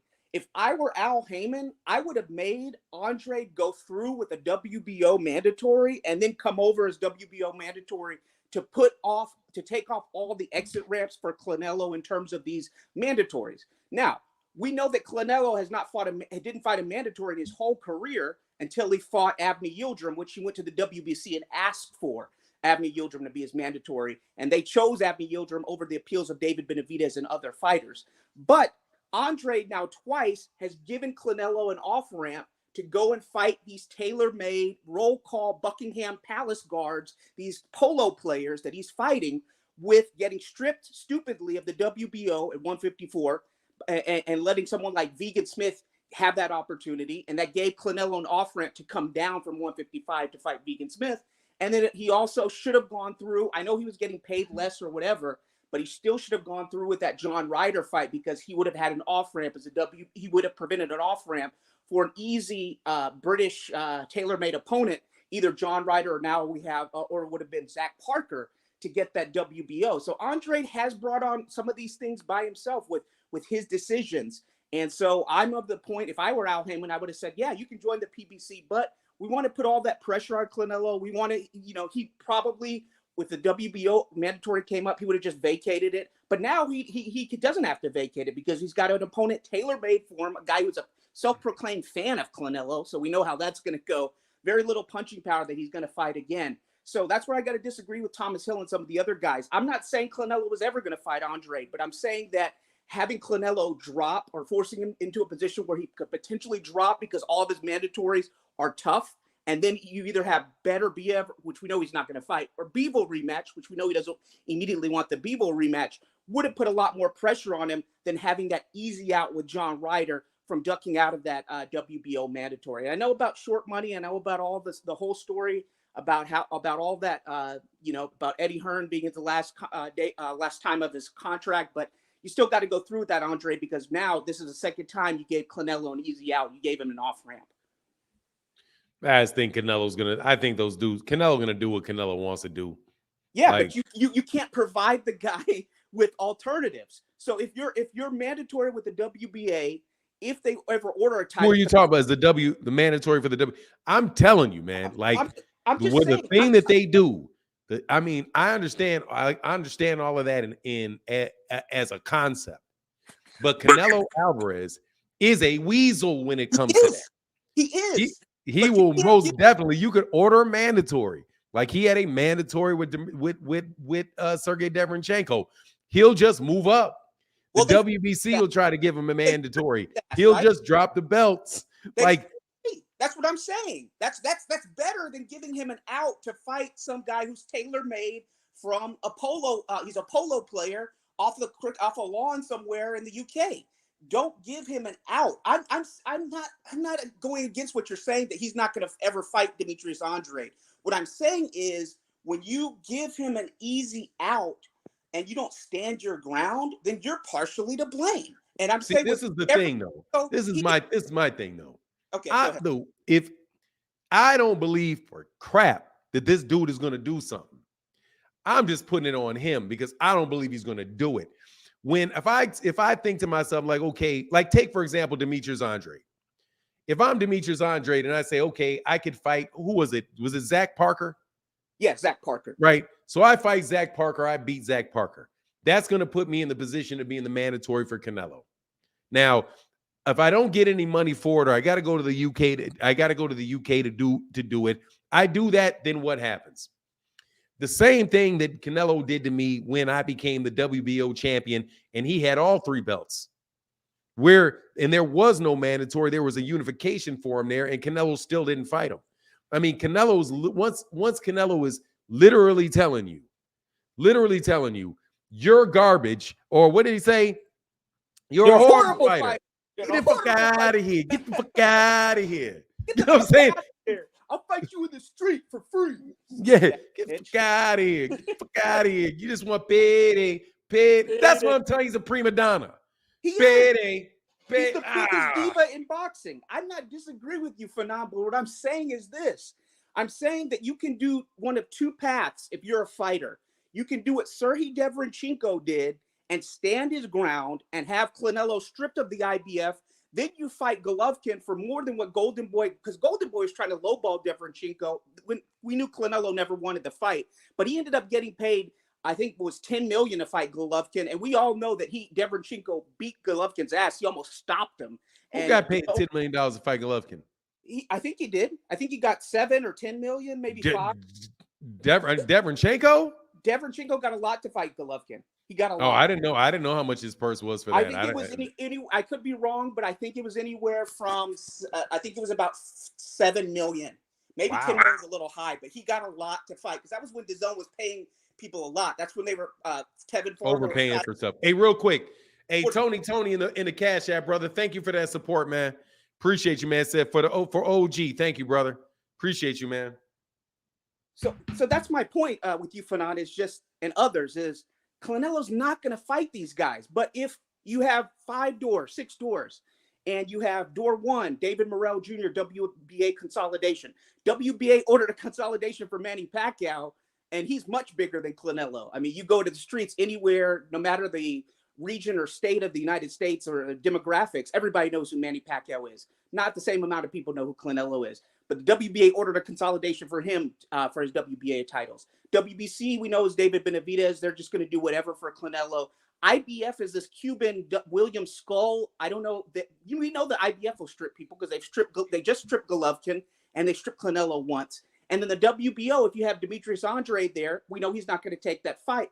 And then you have at the 175, you have Beterbiev and Bivol. And so maybe if Andrade is there with that WBO mandatory, we know that Canelo doesn't immediately want the Bivol rematch. Maybe that allows for Beterbiev and Bivol to fight, and then Canelo takes a tune-up and gets stripped of his belt. And so Andrade's in a more powerful position. But now if you talk to these guys, like even someone who's reasonable in corporate media, like Jake Donovan, I told you, he's my favorite writer in boxing. He'll tell you, hey, look, Andre brought this on himself. He could have fought for the WBO mandatory. He even told me this when I was talking to Rachel and Nonito. He said Canelo would have vacated his WBO mandatory if Andre was there, but Andre didn't go through with it. So Andre can talk all he wants about taking a soft fight, but in the end, Andre has no one to blame but himself, and that's 100% true. Canelo was never going to fight Andre, but Andre would have been much more powerful if Canelo had dropped that belt. Now people can just say, well, Andre's inactive. He ducked Zach Parker. We know this is malarkey, but he would have put himself in a more powerful position. And if I were Al Haymon, this just shows you how good Al Haymon is. You got a history with Andre who ruined a card for you several times to sign for PBC, and he signed the guy. I would have said, hey, Andre, go take that that Zach Parker fight. I'll even give you an extra 500,000 or whatever. Get me that WBO mandatory because I'm going to position all my guys under the PBC umbrella as Canelo's mandatories for this 168 division. So he's going to either have to fight you guys or he's going to eventually get stripped because we know the IBF will strip him. So that's my point. It's like you both are not necessarily the best options, but I'm saying to do what Andre did, I don't agree with it. And that's twice he let Canelo off the hook. Rather, you should take the path that Derevchenko took, or even take the path that Jamal Charlo took. The guy got franchised, but Jamal Charlo is still a champion. Now you've just allowed for a cherry pick that gets sanctioned in John Ryder. That's the difference. So John Ryder wouldn't have been sanctioned. You see what I'm saying, Fanon? I think this. Yeah, I see what you're saying, but I actually like what I think I like what Andre did, because Andrade, by leaving the zone and not going, because at the end of the day, for me, if the actual goal is to fight Canelo or to get big fights, to actually get them, and what's the route that's the highest likelihood of you getting them? The highest likelihood of him actually getting one is to go the PBC route, because the PBC has Charlo, they've got Benavidez, they've got Plant, they've got Morrell. So if he goes to 168 and he's able to get a Charlo fight at 168, which now that he's with Al Haymon is a higher likelihood that he can get done. If he fights David Benavidez or he fights Caleb Plant, I think that those are good big fights where those guys are allowed to fight each other. And eventually one of those guys, those are fights that he's actually going to get. If I look at, Fanon, let me address that point because I think we're on a different page. Those aren't mutually exclusive.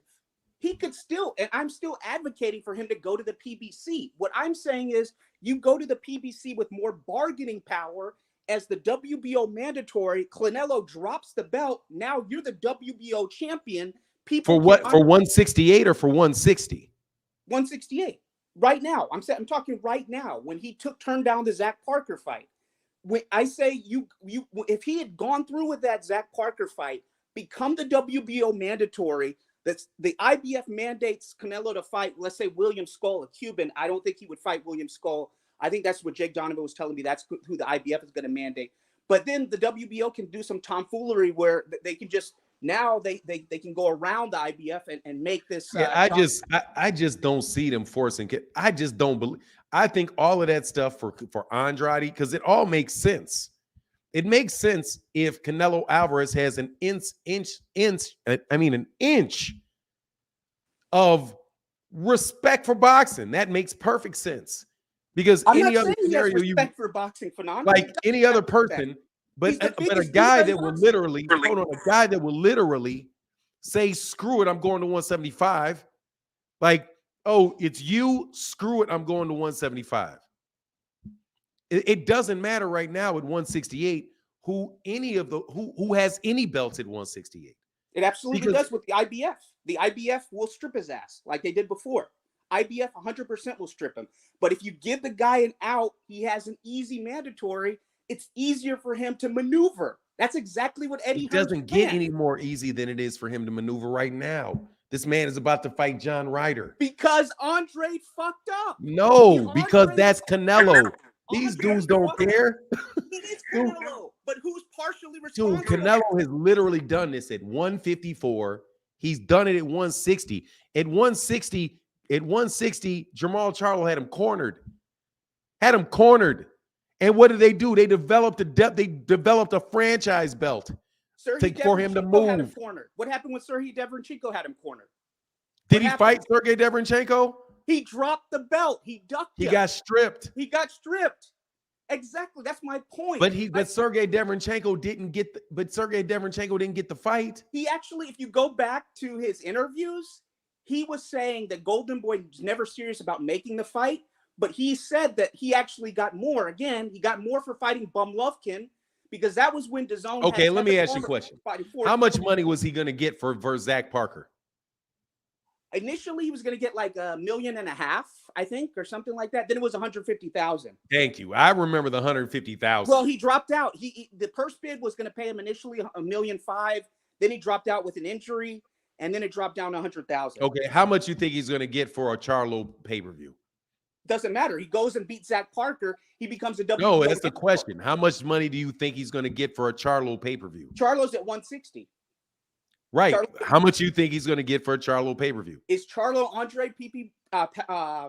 Dude, that's the fight. That's the fight that they're talking that he's trying to get. He's trying to get a Charlo fight, or he's trying to get the winner of David Benavidez versus Caleb Plant. David Benavidez, you can either pick Charlo or you can pick David Benavidez, or whoever wins that fight. But if David Benavidez beats Caleb Plant and he doesn't get Canelo next, which he won't, I'm telling you, that's like that's almost three guaranteed fights for Demetrius Andrade to get. He would still get those. Look, bro, Demetrius Andrade's already been the WBO champion at 160 with Canelo there. Once you're the champion with him there and he doesn't fight you. That's not my point. Is he's never going to fight Andrade. I don't disagree with you. But who's partially responsible for this atrocity that is John Ryder versus Canelo happening? I'm going to tell you who's 100% responsible for that. Canelo Alvarez. I don't get, like, I understand 100% your point. I really, really do. I really understand your point. But it's like, dude, Canelo is going to do what Canelo does. And I think these dudes, one thing that I will agree with these guys, like, they have been all trying to box Canelo Alvarez in for years, and Canelo Alvarez won't fight him. You're either going to achieve one or two things by doing the mandatory routes and all of that. You can make money, right, off the mandatory, right, and get yourself a belt, but you're not going to get the Charlo fight. I mean, you're not going to get the Canelo fight, but you're going to have a belt. Right. And then you're going to have what? You're going to have people say, well, okay, you're not at blame at all. I don't think there's literally, as far as Canelo and Canelo fans, it really does not matter what you do. They're going to say there's a reason. If he fights Zach Parker, the reason's going to be you didn't fight Zach Parker. You fought Zach Parker, so what? Who's Zach Parker? Okay, if he would have beat the guy who's now the WBO champion at 160 at ESPN, so what? Who is he? Janibek, very boring. Yeah, fighter. Janibek, very boring fighter. By the way, you want to again going into corporate media, and I don't mean it. I just wanted to interject here because No, it's all good, bro. It's a good. I appreciate the conversation, man. Anytime a black or Cuban fighter goes in there and goes the distance, the corporate media will say boring. Dan Rafael, when he worked for ESPN, would say I'm putting up Z's when Regenthal fights. I literally fell asleep on Janibek's last fight. He fought another British handmade tail guy, Danny Williams or something. I don't know. And Janibek is a very boring fighter. You want to talk about boring? You want to talk about running? They try to say black fighters run. Let's talk about Canelo in that first GGG fight because GGG won. That was a robbery in that first fight. But I digress. Let's talk about Oscar De La Hoya running and getting the second half against Trinidad. But they just want to put running and they want to put boring on black and Cuban fighter. Janabek is motherfucking boring, corporate media. Excuse my language. Go ahead, Fanon. I didn't mean to cut you off. Oh, no worries, brother. But you're going to get my, you definitely got my thing. You've been dropping the F-bombs. That's all right, though, brother. All right, now, just if there's anything else, bro, let me know what's up, man. Yeah, I appreciate you coming on, bro. I just encourage you because I know that Rachel and Nonito, maybe you can get with them. They brought Jake Donovan on, but Jake and I share the same opinion. I'm not under no illusions that Canelo is going to fight Andre. But what I'm saying is if you have 7 doors, right? Okay, or 6 doors. At 175, we know that the 6 options, the 2 options are Bivol or Beterbiev. And we know the guy doesn't want the immediate Bivol rematch. He may never want the Bivol rematch. And we know that the 4 doors available for him at 168 are, if they were, Andre WBO, IBF William Skull. We know Benavidez, WBC, WBA, title consolidation, David Morrell. WBA will never order it. You're more powerful if you're Andrade and you're in that mandatory position to get eventually promoted if Canelo has to drop that belt. If he doesn't, you're still more powerful because somebody like Jamal Charlo, if he moves up to 168, he will fight for the mandatory spot. Canelo, where's he going to go with 4 title obligations? WBO may never order him because these boxing sanctioning bodies do Canelo a favor. So if Andrade is the mandatory, they may never order Andrade to make a title defense. So what happens? Let's say the WBC will never order it. The WBA will never order it. So the IBF, we know will order it. The IBF says, okay, your mandatory is a slick Cuban William Skull. You got to fight him. What's Canelo going to do? He's going to drop the belt. He's going to say, okay, belts don't matter. So what I'm saying is don't mistake my points, Fanon, for saying that the guy is not a diva. He's the biggest diva in boxing. Don't mistake my points for saying he doesn't get away with stuff. He gets away with stuff. Manny and Floyd put in a hell of a lot more work than this guy Canelo did. And they had their liberties. Canelo did not put in half the work, a cent of the work, a penny of the work that Canelo and Floyd did, and he gets all these privileges. If you study the guy's history, when he became 154 champion, he fought, again, he's going back to the future with this John Ryder fight. He fought Matthew Hatton, who was an unranked welterweight. He fought Ryan Rhodes and these guys as 154 champion. And what happened? Vanes Martirosyan was his mandatory. And the WBC made Vanes Martirosyan go through dangerous eliminator after dangerous eliminator in order to try to protect Canelo. And what happened eventually? Golden Boy sent Laura to go fight Vanes Martirosyan to become the WBC mandatory to protect Canelo. So what I'm saying is I don't disagree with you. He's the biggest diva in boxing. He's not going to, if you look at his career fighting Shane Mosley off the loss to Pacquiao, how the hell does that get sanctioned for a 154 title? I'm saying that if you close off a lot of his options, then you make yourself more powerful. Now with Andre, he's less powerful. Jamal Charlo's at 160. You know, he talked shit about David Benavidez, then he started talking about, oh, you got to be 25 years old to fight me. Oh, I need to see your COVID vaccine. Jamal, I like him, but he's done a lot of BS recently. He did dunk Benavidez because he was the one who was talking shit about Benavidez, and then he started coming up with these arbitrary requirements about 25 years older to fight me, and then vaccine card. I don't know. David Benavidez said, "You want to see my GED card?" What I'm arguing with you is this, Fanon, is that when you are Andre and you are dumbass and you get yourself stripped of your WBO at 154. And you're calling because I know you remember the boxing boys. Hey, we gotta. Yeah. I'm not gonna be on much longer, brother. Yeah. Let me just get this point out. And I'm sorry for being long-winded, but this is what I'm real passionate about. If you're Andre and you're on the boxing boys and you're saying, Canelo, you're a bitch. You're fighting James Kirkland, bro. Hey, come on. You're definitely gonna get me demonetized. Sorry, my bad. And so you allow yourself to get stripped, and you allow Liam Smith to get that title. You allowed easy in for Canelo. Same thing with ducking out of that Zach Parker fight. So Canelo is to blame. The sanctioning bodies allow this game, but if you don't do your job and you're not Sergey Deverenchenko, you put yourself in a weaker position. And what happened with Sergey Deverenchenko? And I challenge you, Fanon, go watch the videos and read the articles of Sergey Deverenchenko, his comments about Canelo ducking him. He got paid he got paid a king's ransom for fighting Golovkin. He got a lot of money. Lastly, I want to say this. You need to do a video on this Jack Catterall calling Taylor Teo, the Battle of the Ducks. Absolutely is the Battle of the Ducks. It is disgusting. Sorry, I'm long-winded. I know your callers, your listeners are tired of me. Sorry. No, you're not tired. Not tired of it, man. I appreciate what you're going through, brother. No doubt. Hey, dang, you just jumped off quick, man. Come on, you my guy. Yeah, I hear you, brother. I hear you, man. I definitely hear you, man. And that dude's very solid reasoning behind your beliefs. John Boy said, morning all. Shout out to everybody. What's going on, bro? How you feeling, John Boy? Come on, my dude, man. Nah, I mean, it is what it is. Hold on one second, man. Yes, sir. Yes, sir. So where were we before that? I mean, dude, I don't think Canelo really wasn't the topic of the video. I think we just kind of got off on Canelo a lot, and I didn't really want to talk about Canelo that much, because really, Canelo it's Canelo, dude. The conversation was more about just what's good for boxing and prima donnas in boxing, and I would just rather have good fights. You know what I mean? I'd just rather have good fights. More good fights, and if the really, really great fights don't take place, hey man, it's not as big a deal because you're consistently getting good fights. You know what I mean? That's my whole thing. And honestly, man, I just think that Demetrius Andrade got a case of reality and says, look, man, I'm not getting the Canelo fight.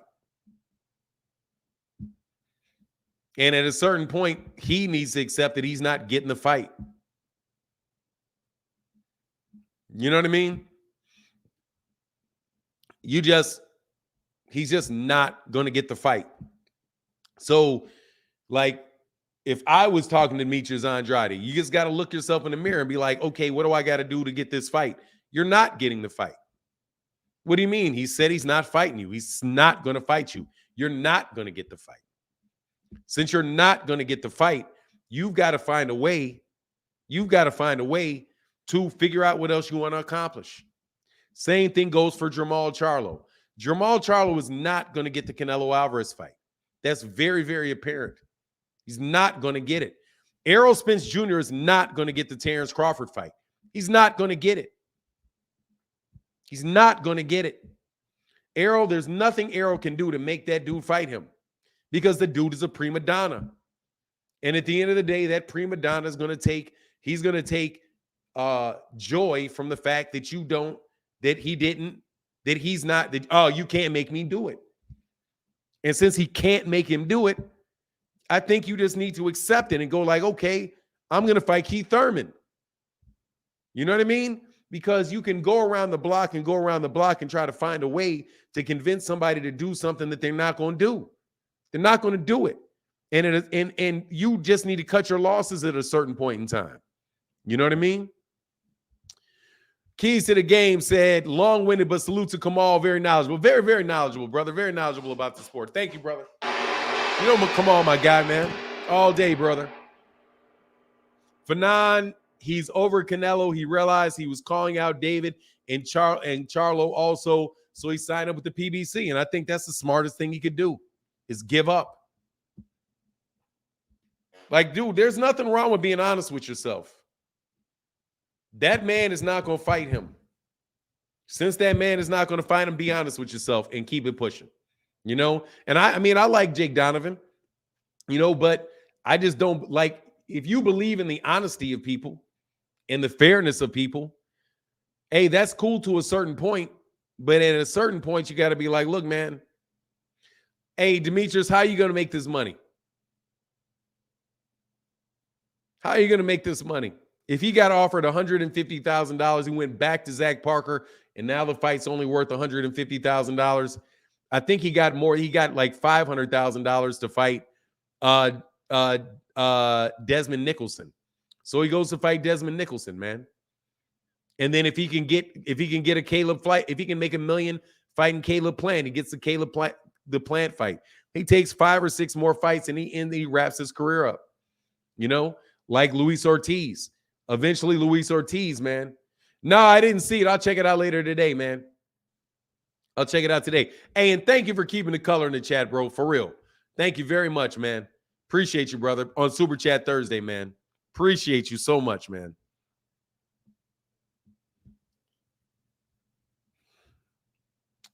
Yeah, Spence Joshua Riley said, yeah, Spence has to move on Bud not fighting him. Spence is trying to shut the people up who saying he don't want Bud, but Bud not fighting him. So move on. You don't stay inactive to feed your family. Like, Spence need to leave that dude alone months ago. He needed to leave the dude alone months ago. I'm telling you, man, he needed to leave it go months ago. He said, John Boy, Bud. Hey, thank you, brother. Much love in that super chat, brother. Says, Bud. Yes, sir.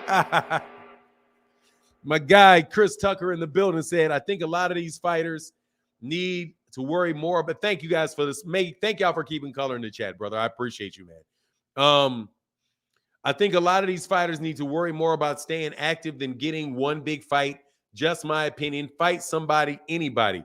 Exactly. That's what I like about Deion. I'm going to tell you that's what I like about definitely like about Gervonta Davis. Gervonta Davis has been staying active, man. Gervonta Davis stayed active. And I think that is a big deal to stay active. And I mean, by keeping yourself in front of fighters, that's what somebody was pointing out that about Canelo. Was like, at least Canelo's fighting a lot. Dude, Canelo, who's he? Exactly. His fans are happy just to see him fight. Anybody.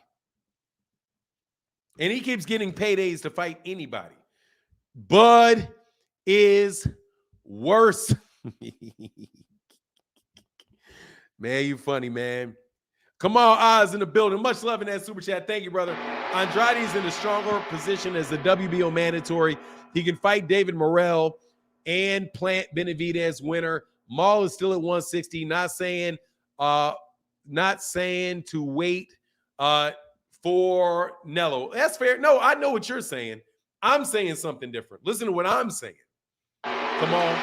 I'm not telling you. Let me make sure you understand. I understand what you're saying. I'm not actually arguing with what you're saying. I'm just giving you my viewpoint on it. I'm not saying that he wouldn't be in a stronger position if he was a WBO mandatory. He would be in a stronger position if he was the WBO mandatory. Because that means, and this is why he would be in a stronger position.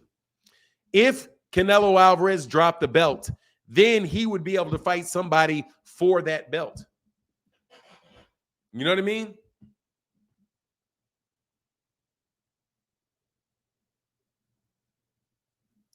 But God, dog, I'm telling you, man, I hate talking about Canelo. Canelo and Demetrius Andrade conversations are buzzkills. Like, for real. This is a buzzkill. Like, I'm just on the real, man. It's a buzzkill for me. Because it's like we're talking about how to go about doing something that you know this dude is not going to do. Not you, come on. It's like I can't even get my mind to think about that because it's like this guy is not going to fight anybody. I've been waiting for this dude to fight somebody. I give up on him. I give up on Canelo. I give up on Terrence Crawford. Spinning my wheels about what needs to happen through the boxing world to get all the different ways that you can go about making something happen in the boxing world. And to have it all spin around, but at the end of the day, you're left with a guy that won't do it. A guy that just won't do it. It's like, man, it's a buzzkill for me, man. Like, so don't get me wrong, Kamal. It's just a buzzkill for me. I hate talking about John Ryder. Why am I talking about John Ryder? Like, seriously, like, why am I talking about John Ryder? John Ryder is garbage. Why am I even talking about him? Why is he in the subject at all? Like, that's what Canelo does to boxing. That's what this DAZN crap does to boxing. We're over here talking about Jack Cottrell. I mean, Jesus. I'm telling you, man, that's what's bad for boxing. Dude, don't nobody, I'm not talking about Kamal. Trust me, I'm gonna get it off Kamal before you think I'm talking about Kamal, because I'm not. Hey, John Boy said, been talking about Bud and East A for over 3 years, all the banter, all the trash talking, and then Bud. Exactly. It's like, man, come on, man. Like, can you just, only thing that I want to hear about Canelo right now is that he's retiring. That's all I want to hear out of Canelo. All I want to hear out of Canelo is I'm retiring. It's been a great career. Hey, thanks everybody. I'm done. Then I'm good with Canelo. We can talk about Canelo in passing when Canelo Alvarez goes to the Hall of Fame or whatever he's doing. But man, no joke, bro, go away. Canelo Alvarez can just go away, in my opinion. We're literally having conversations about David Avenishan. Like, if you go back and you look at the history of the belts and why there's 4 belts, the reason that they split into 2 between the WBA and the WBC is that people wanted more international inclusion in boxing. And now we're sitting here talking about Euro. I mean, I don't care what y'all say. These dudes are Euro bums. If they're Ameribums, then God dog it, I don't want to talk about the Ameribums either. Like, they can go fight each other. Like, I'm telling you, they're going to go have their Chris Eubank, their Nigel Benn, Chris Eubank, Nigel Benn, Carl Froch, Mikhail Kessler wars. And every once in a while, I'll jump over there and I'll go see them. But God dog, y'all are getting in the way of Roy Jones Jr. and Bernard Hopkins, Roy Jones Jr., James Toney, Pernell Whitaker, and Oscar De La Hoya. You're getting in the way of that stuff because you keep selling these bums. Like, and I'm sorry, dude. That's how I truly feel. People, you can say I'm wrong and, oh, you're too, you think everything revolves around America. Dude, no joke, bro. It doesn't make boxing fun in America when you guys keep selling all of this foreign garbage, and I don't want to see them. I don't think that they're good fighters. I don't believe them. I don't believe Josh Warrington. And I'm sitting there having these stupid conversations with people about Josh Warrington being the #1 guy at 126 over Gary Russell Jr. when don't nobody in the building believe that dude has a snowball's chance and HE doubles hockey sticks to beat Gary Russell Jr. These guys are making absolutely no effort at fighting those guys. It's a waste of time. I'm telling you, man. Who's blocking Beterbiev Bivol? Eddie Hearn and Bob Arum. That's who's blocking it. Those two. Eddie Hearn is blocking it, and Bob Arum is blocking it. They're both blocking it.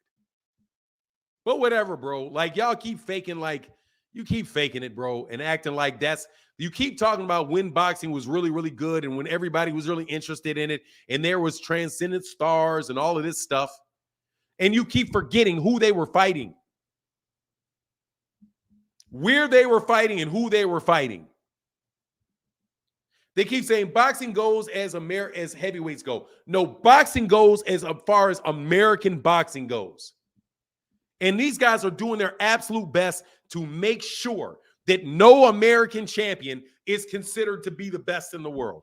From Paulie Malignaggi talking about that the Eastern Europeans are taking over, to Eddie Hearn literally coming over and through streaming, airing a bunch of, literally taking Canelo, and even though he's fighting in the United States, fighting a bunch of, he might as well be fighting in Wembley Stadium. He might as well, bro. Hey, did I hear Herbert Johnson is good? I miss my guy. Yeah, man, it's just, I get tired of it, man. Like, that's why I'm looking forward to any of these other fights. Man, I'm serious. I'll take them. I may play a little bit about Devin Haney. I'm not playing, honestly. You guys are obnoxious with Devin Haney. Like, no joke. He said, yep, Fanon, yep, the good old European boy tour continues. Dude, that's the tour that he's on. And unless Demetrius Andrade can transform himself into Liam Cheeseman and trick Canelo, it's not going to happen. Because Eddie Hearn has got his foot in the door on money to pay fighters to literally take fights away from the U.S. and feature a bunch of his UK fighters.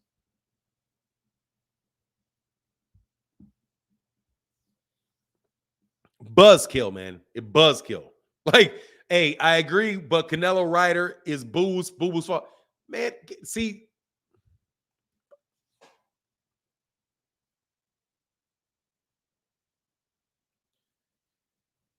that is ridiculous. That is so ridiculous.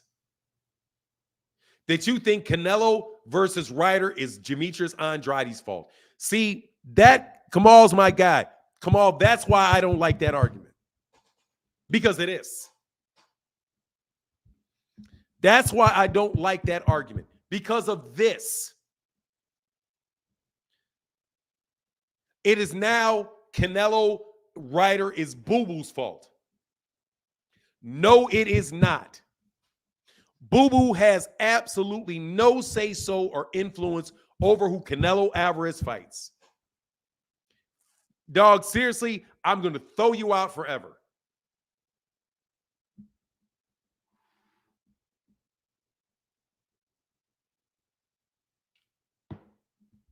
That's the problem. It's the logical conclusion. When you place blame as if Canelo Alvarez, if all Demetrius Andrade would have done was fight John Ryder, then we wouldn't be having John Ryder versus Canelo Alvarez. You know who would be having? We'd be having John Ryder versus, you pick one. Is it Zach Parker or John Ryder?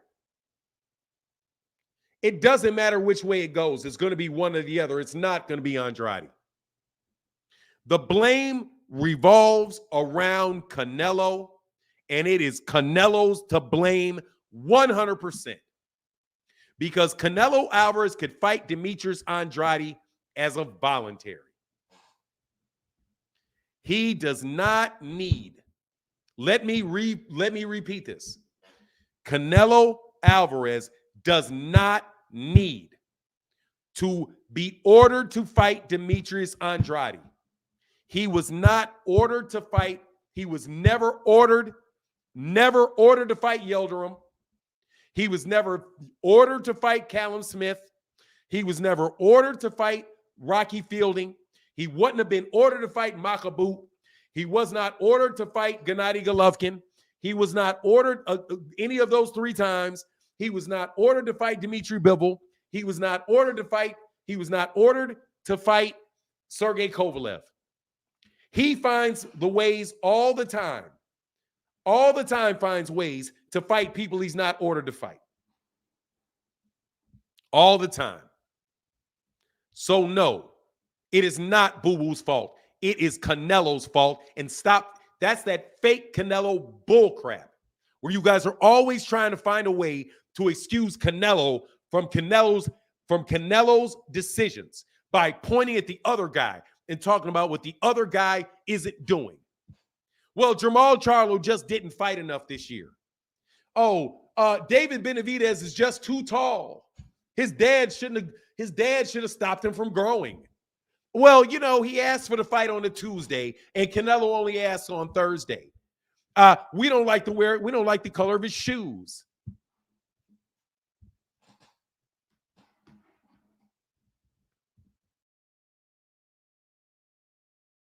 Come on, Agres. Andre could have taken the Deverenchenko right. Yeah, he could have. And then wound up fighting Deverenchenko, and that's it. The only thing Andrade taking the Deverenchenko, Andrade taking the Deverenchenko fight is going to do is keep Deverenchenko from fighting Gennady Golovkin. That's it. That's the only practical thing that's going to do. Because he's not fighting him. If Errol Spence had lost to Yordanis Ugas, Terrence Crawford, we might have got an undisputed fight. Blame people that actually have the ability to make the fight. If Canelo Alvarez had asked Demetrius Andrade to fight him, do you think Demetrius Andrade would have said no? Demetrius Andrade is not to blame for that fight not taking place. Canelo Alvarez is to blame for that. Canelo Alvarez did not get ordered to fight John Ryder. He's fighting John Ryder as a voluntary. Isn't he? Isn't he? Did they get ordered?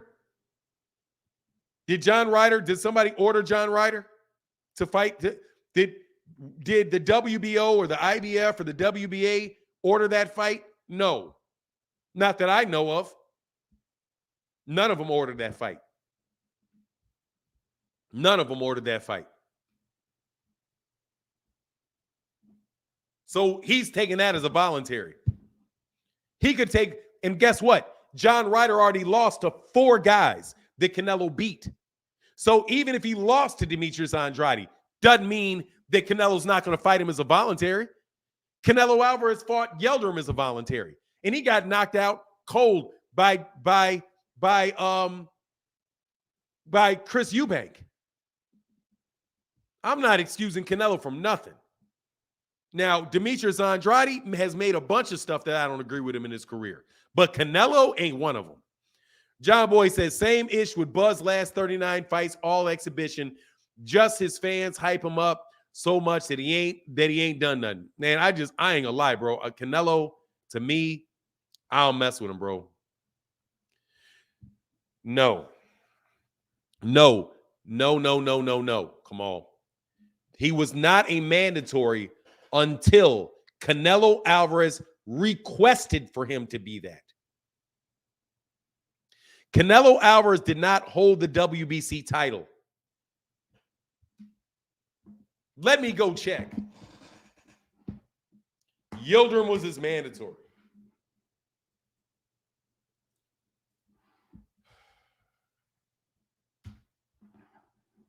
I can't stand Canelo Alvarez conversations, bro. I hate them.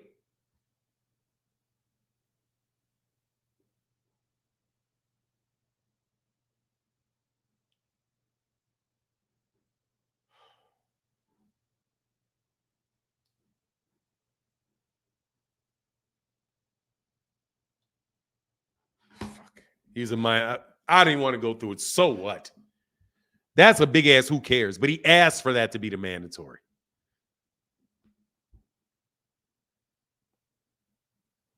Like, come on, man.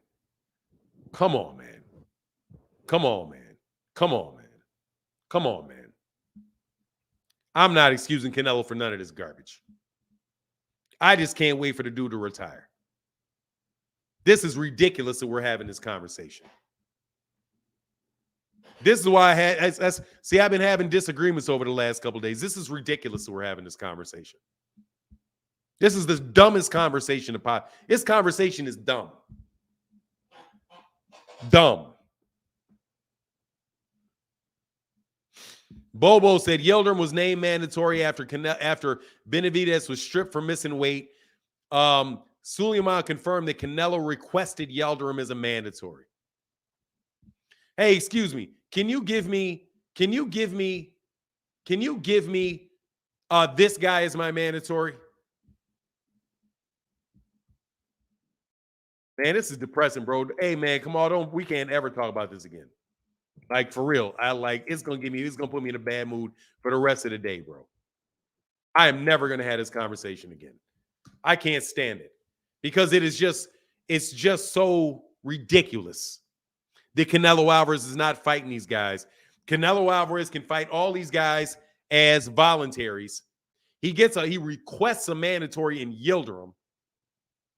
And it's everybody else's job to try to figure out how they can change Canelo's mind. If all they did was this, if they were a little bit more strategic about who they fought this guy, or if he fought that guy, and if he fought this guy, then he would have put, no, man, the dude ain't going to fight you, bro.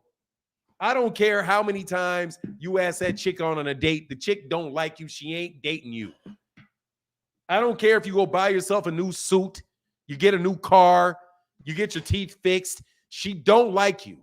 So she ain't dating you. What Boo Boo eat don't make Canelo ish. Obviously. Hey, man, can somebody bring up something pleasant, man?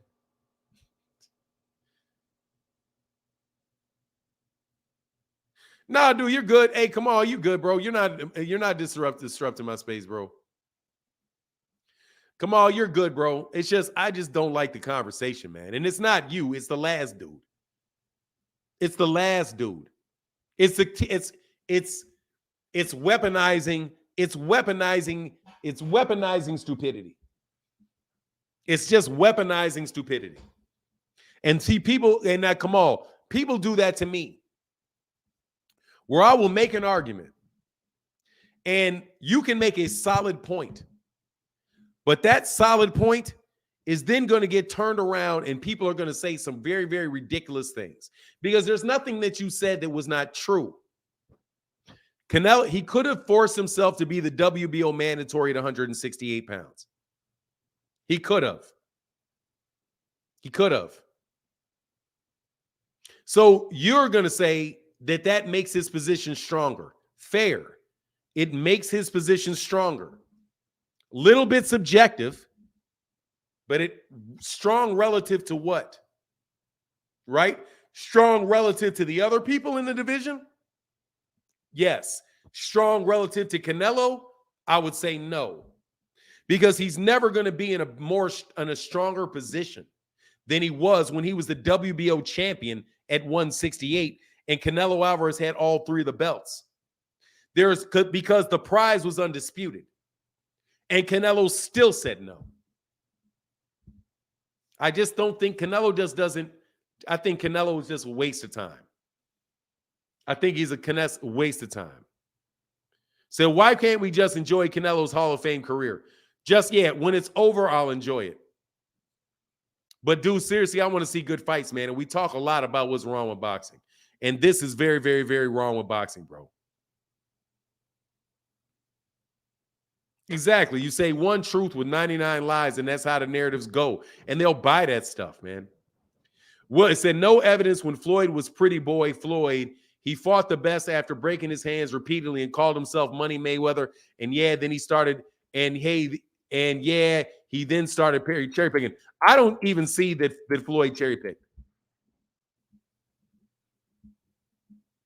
I don't see Floyd cherry picking. I don't get all the Canelo hype, average at best, bro. And honestly, man, a lot of people don't even like Canelo Alvarez is not, he's like a,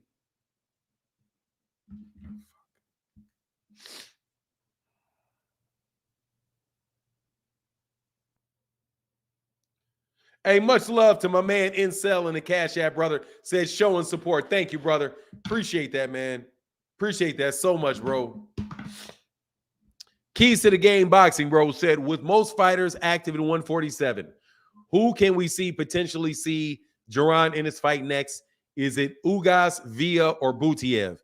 Jaron Ennis, I think Villa is probably the most likely because he's coming off of a win.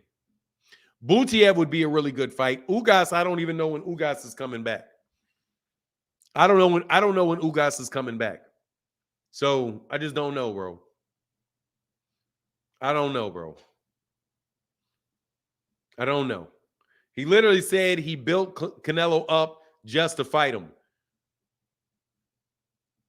I mean, look, dude, if Floyd Mayweather Jr. built up Canelo just to fight him, then God dog it, Floyd. I really hate that you did that. If you built him up just to fight him and beat him, and this is what we're left with, thanks, Floyd. I'm telling you, man, I don't care what none of y'all say. I will argue y'all to the ground. I don't care. This dude is bad for boxing. And that is my belief. Canelo Alvarez is the worst thing in boxing.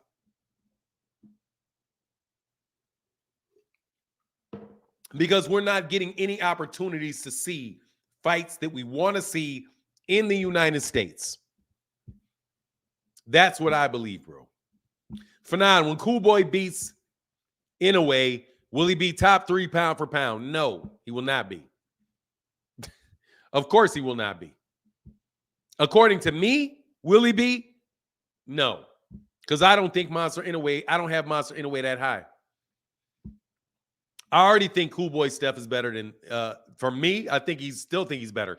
If he beats him, then no, all beating Cool Boy Steph is going to do is make Monster Inoue universally #1 pound for pound. If Cool Boy Steph beats him, then without Canelo, where would boxing be? In a better place, man. No joke. In a better place, man. Come on, you cannot see this guy's you cannot not see this guy's wasting people's time. You cannot not see it. And I don't want to spread the blame, dude. Like, it's kind of like the Errol Spence Terrence Crawford fight. In all the stuff that they're saying about Terrence Crawford. Like, well, if Errol just would have gave him $50 million for the fight, so we got to put a little bit of the blame on Errol. No, we do not. The but-for cause of this stuff is Terrence. There's a concept called contributory negligence. And how responsible are you, right? Somebody says I was negligent. They say, yeah, you were negligent, but they had a little bit to do with it, right? So at a certain point in time, and I really do wish T. Orlando Pearson, if T. Orlando can help me out with the elements and what you need to consider when you're arguing contributory negligence, right? I don't remember. It's been so long. But contributory negligence means, like, look, it's a defense and saying, look, man, no. Yeah, I may have been responsible, but they were responsible too. I had a duty of care, but they did something where they didn't live up to their duty of care. So what I did, it kind of washes it out. That's the argument that you're making for Canelo without, I don't even know if you guys fully appreciate that you're doing it. You're making an argument for contributory negligence. F that. F that. No, that is the but-for cause right there. That dude right there is the but-for cause. He's the reason that the fight's not happening. Him. And yes, this guy could do 50 backflips, land on his head, spin around on like a top in the middle of a gorilla cage, and then maybe the fight would happen. But I ain't trying to do that, bro. I mean, that is what it is. Now I'm going to let it off. I thank you for bringing it up. Kamal Oz. I just don't like that I had to disagree with Kamal because Kamal's my guy. But no, I mean, seriously, man, I can't, dude, I don't like any of that contributory stuff because whenever you put any blame on the other guy, you're taking blame away from Canelo. And to me, he's a guy that needs all the blame. He needs all the blame because it's not just Andrade. It's not just Andrade. It's the rematch with Erislandy Lara. It's not just the rematch with Erislandy Lara and Demetrius Andrade. It's also Jamal Charlo, and it's not just Jamal Charlo. It's going to be David Benavidez next, and it's not just David Benavidez next. After that, it's going to be David Morrell, and you're going to have all these fighters fighting in their prime at the same time that he is taking all the shine and fighting a bunch of Euro bums. And people are going to keep making contributory negligence arguments in support of him and saying, well, if they would just all fight each other and knock each other off, then maybe he'd fight one of them. Bobo said David Morrell versus the field at 168 and 175. I'd like to see Boots, Antoine, and Tank play King of the Hill in their respective divisions future-ish. Yes, sir.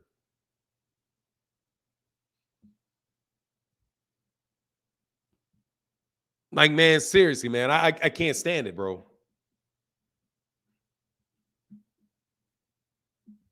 No joke, bro. Bobo said David Morrell versus the field. Oh, I got you, brother. Thank you for that support, bro. Canelo is to blame. Yeah, contributory is a way to apportion damages. What's the standard, though? Thank you, brother. Thank you, because it was so long ago. But you're making the argument that somebody else played a role in it, so you're diminishing your responsibility for the sake of name and damages. Thank you, thank you, brother.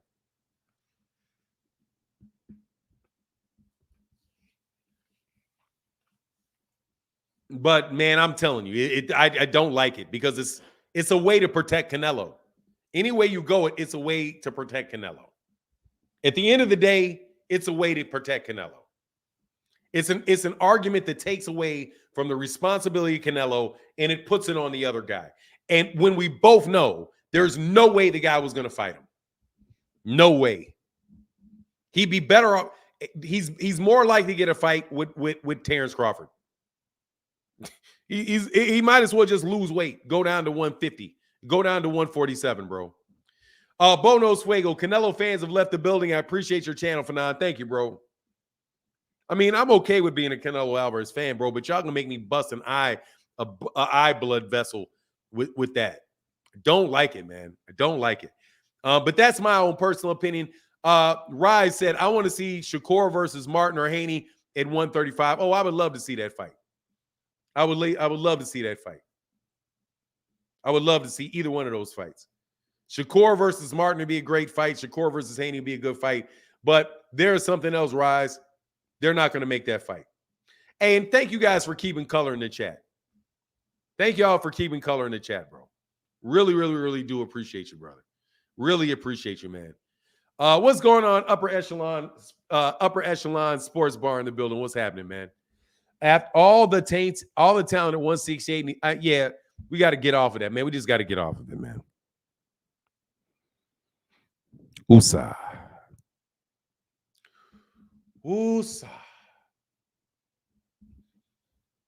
I believe what I'm saying about Canelo. I believe what I'm saying about Canelo. I think Canelo is absolutely positively the worst thing in boxing. One of the best fighters for sure, and absolutely positively one of the worst people for the growth of boxing. You literally take the biggest name in boxing and you stick it on an app that nobody's ever heard of and go fight Euro bums. But you blame the guys that are actually out there having fights that people are watching. Hold on one second.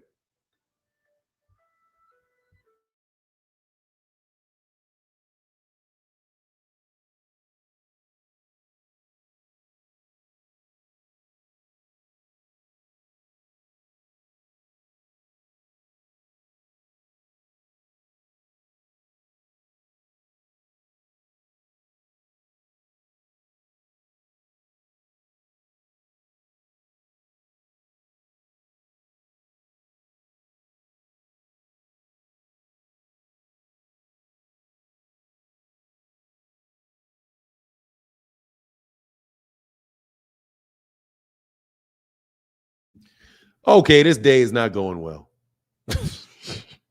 My daughter just called me. It's like, I owe $1,000. I have an outstanding balance of $1,000 for school. Like, dudes, for real. Like, God is great though. Can't hear you for now. Yeah, because I hit the mute button on it for real quick, man.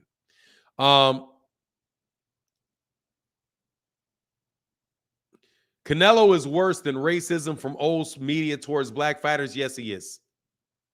Absolutely, he is. 100% worse. Absolutely worse. Yes, he is.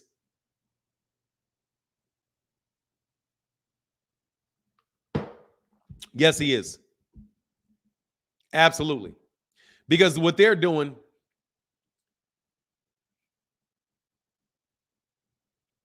I got that. Contributor is essentially an affirmative defense where the defense states, yes, I was negligent. However, because the plaintiff was negligent, the defendant is not responsible for all the damages. I got that. I got that. But I wanted to know when you are saying that, how do you weight that?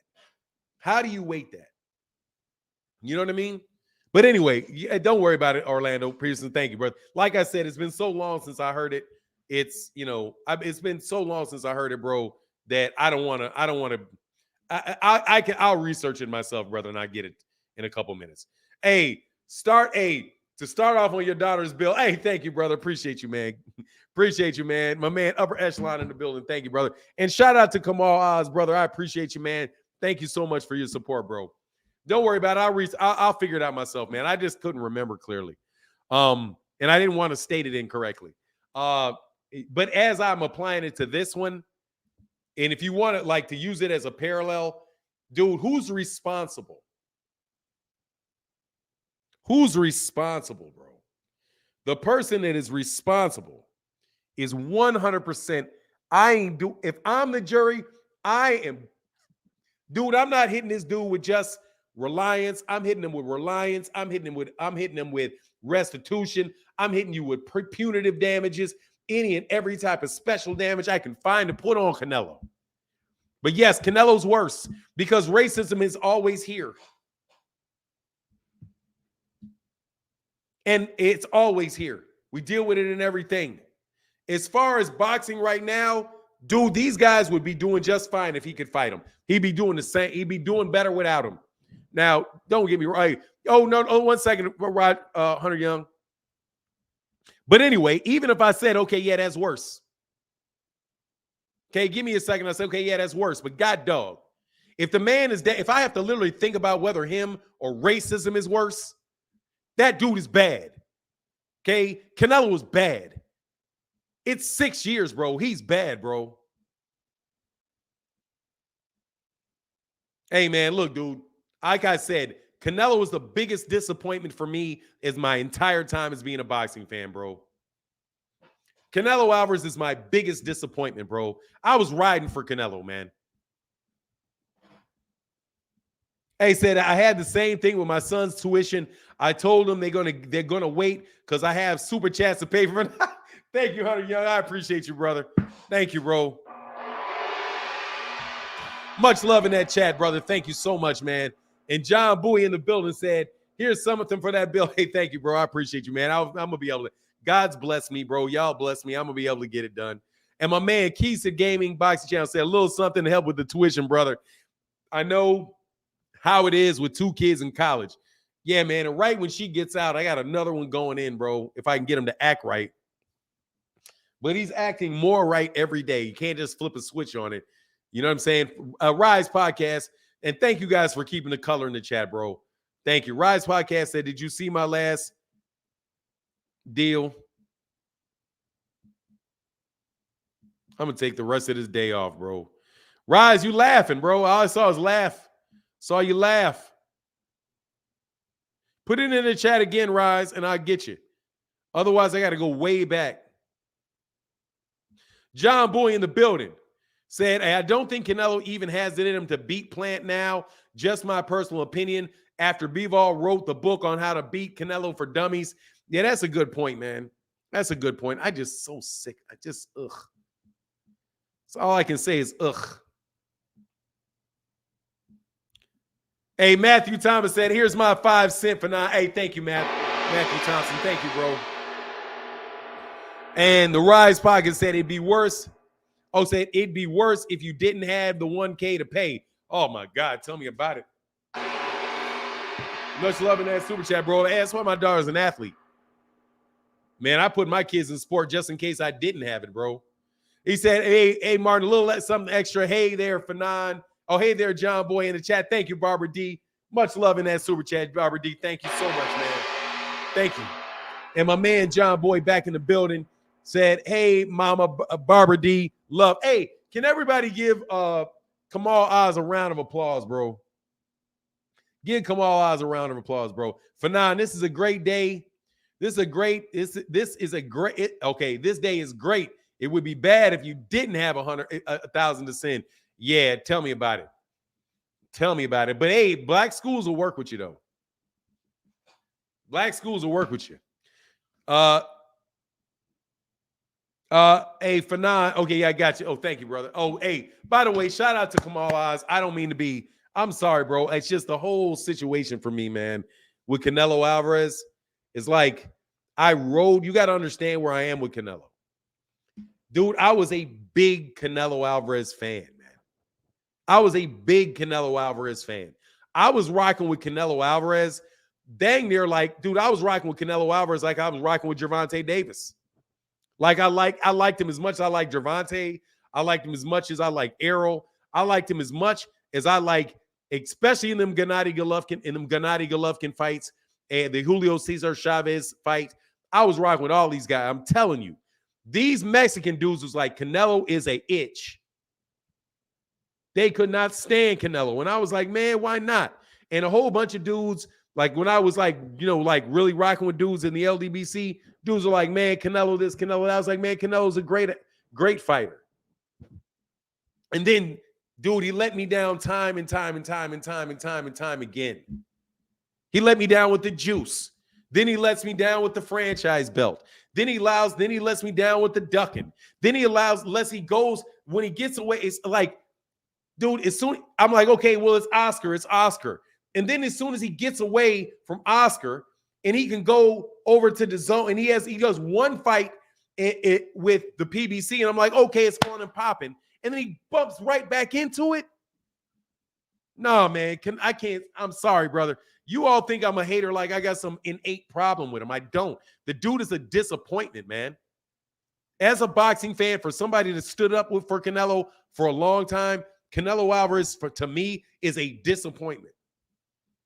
And I guess that's probably the most fair thing to say. Hey, Kamal in the building. Thank you, brother. Seth John Boy said, Kamal. Look, man, the biggest disappointment to me is like, it's so much worse than Terrence Crawford. To me, the disappointment level is so much more for Terrence Crawford.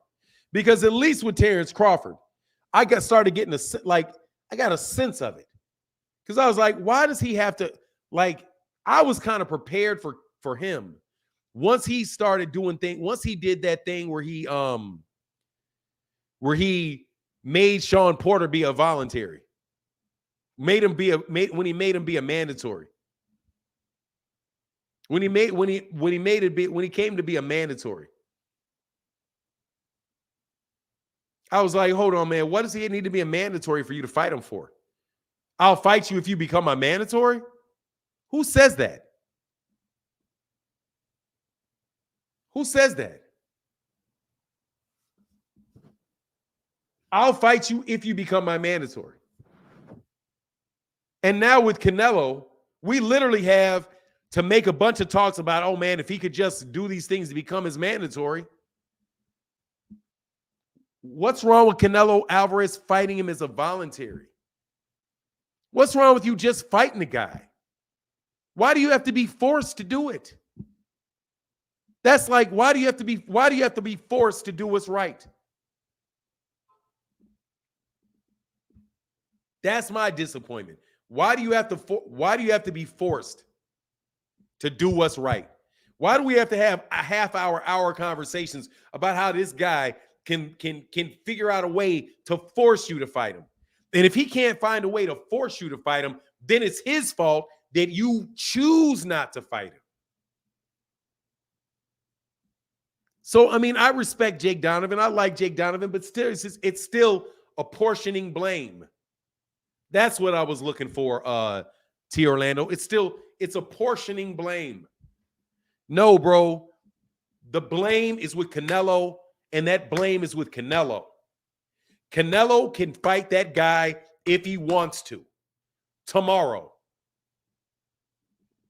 If he wants to fight Demetrius Andrade at 168 pounds, he can get that fight. That is it. Now, the difference with Errol is if Errol wants to fight Terrence, Errol can't get Terrence. T. Orlando Pearson said, tip for the tuition. Thank you, brother. Errol can't fight Terrence if he wants to. Errol can't fight Canelo if he wants to.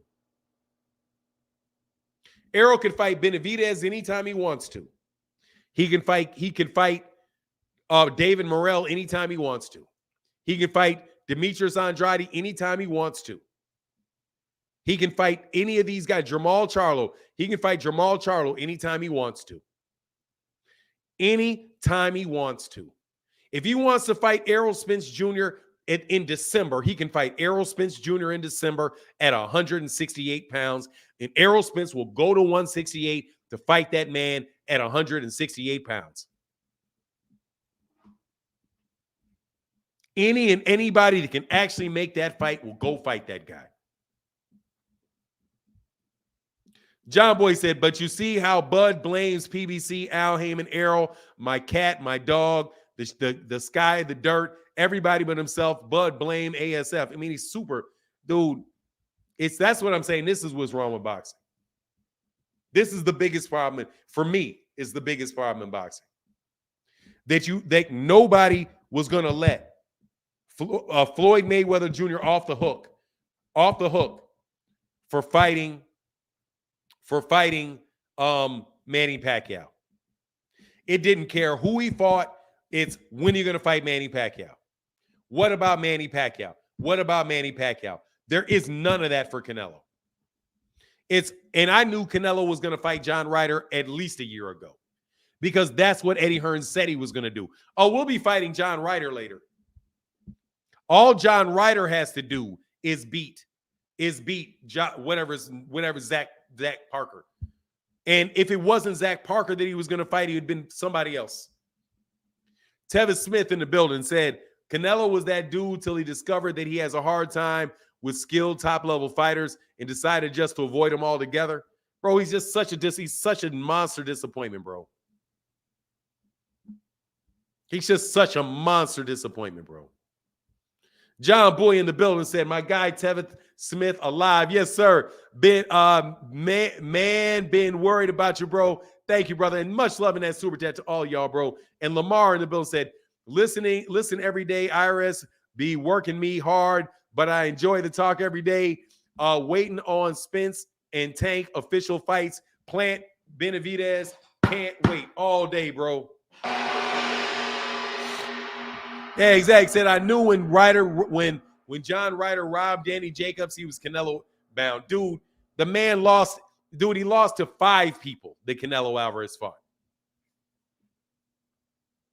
I don't appreciate y'all blaming dude. Canelo.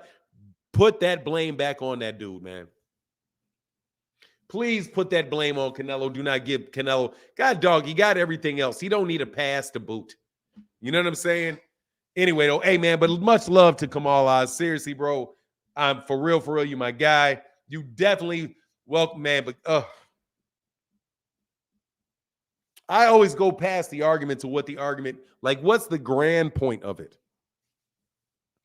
It should have been the law in boxing when you clout chase the champ and don't fight, you have to pay the other fighter for wasting their time. You talking about Terrence Crawford? Terrence is going to pay the bills, dude. He's going to pay the price now. Terrence is a prima donna, but he ain't in prima donna position. These dudes don't support Terrence Crawford. Terrence said something the other day, man. I heard him say something else. I'm like, man, you tripping, bro. You hardcore tripping. But anyway, you know, y'all do you, man. And like I said, man, I don't like this Canelo situation, bro. Like, you can't tell, man. I really mean what I'm saying. I'm not making it up. Canelo Alvarez is a huge disappointment to me. He's a huge disappointment, man. And his career is completely crafted at this point in time. It's make-believe, bro. Terrence is a faux pas. He said Terrence is a faux pas. Yeah, something like that. But look, I'm going to get out of here, man. Thank you guys so much for your support.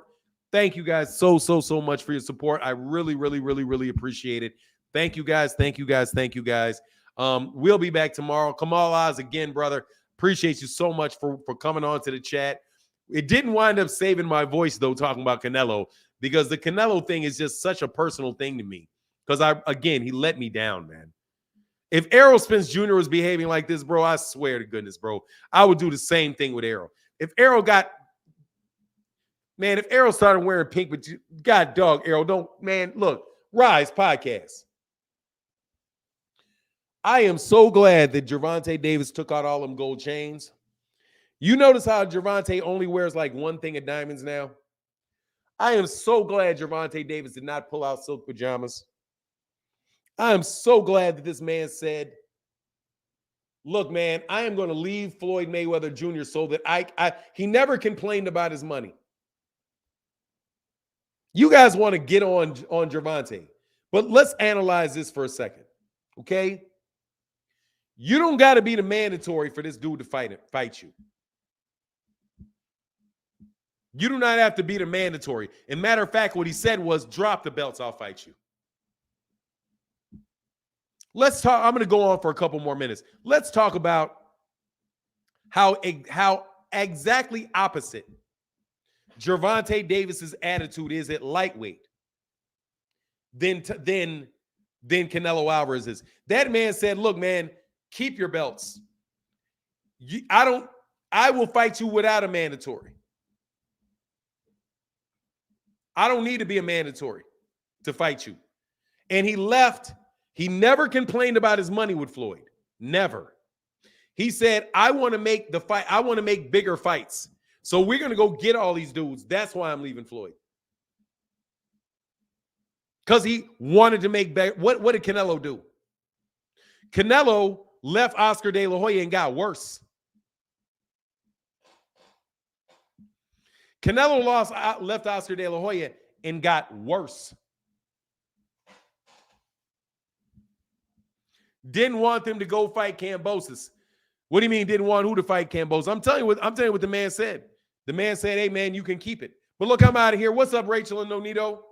Anyway, I'm up out of here, man. Much love to everybody in the chat, everybody in the super chat, to the Hall of Fame manager, Rachel Donaire, and the definitely Hall of Fame multi-divisional champion, the great Filipino Flash, Nonito Donaire. I'm about to get out of here, though. Much love to everybody. And shout out again to Kamal Oz. I'm just giving nothing but love and affection to my guy, Kamal Oz. You, my guy, dude, 100 miles an hour. Because sometimes I argue a little too hard, and I hope you didn't take my excitement, as an insult. Anyway, with that, I'm out. Deuces.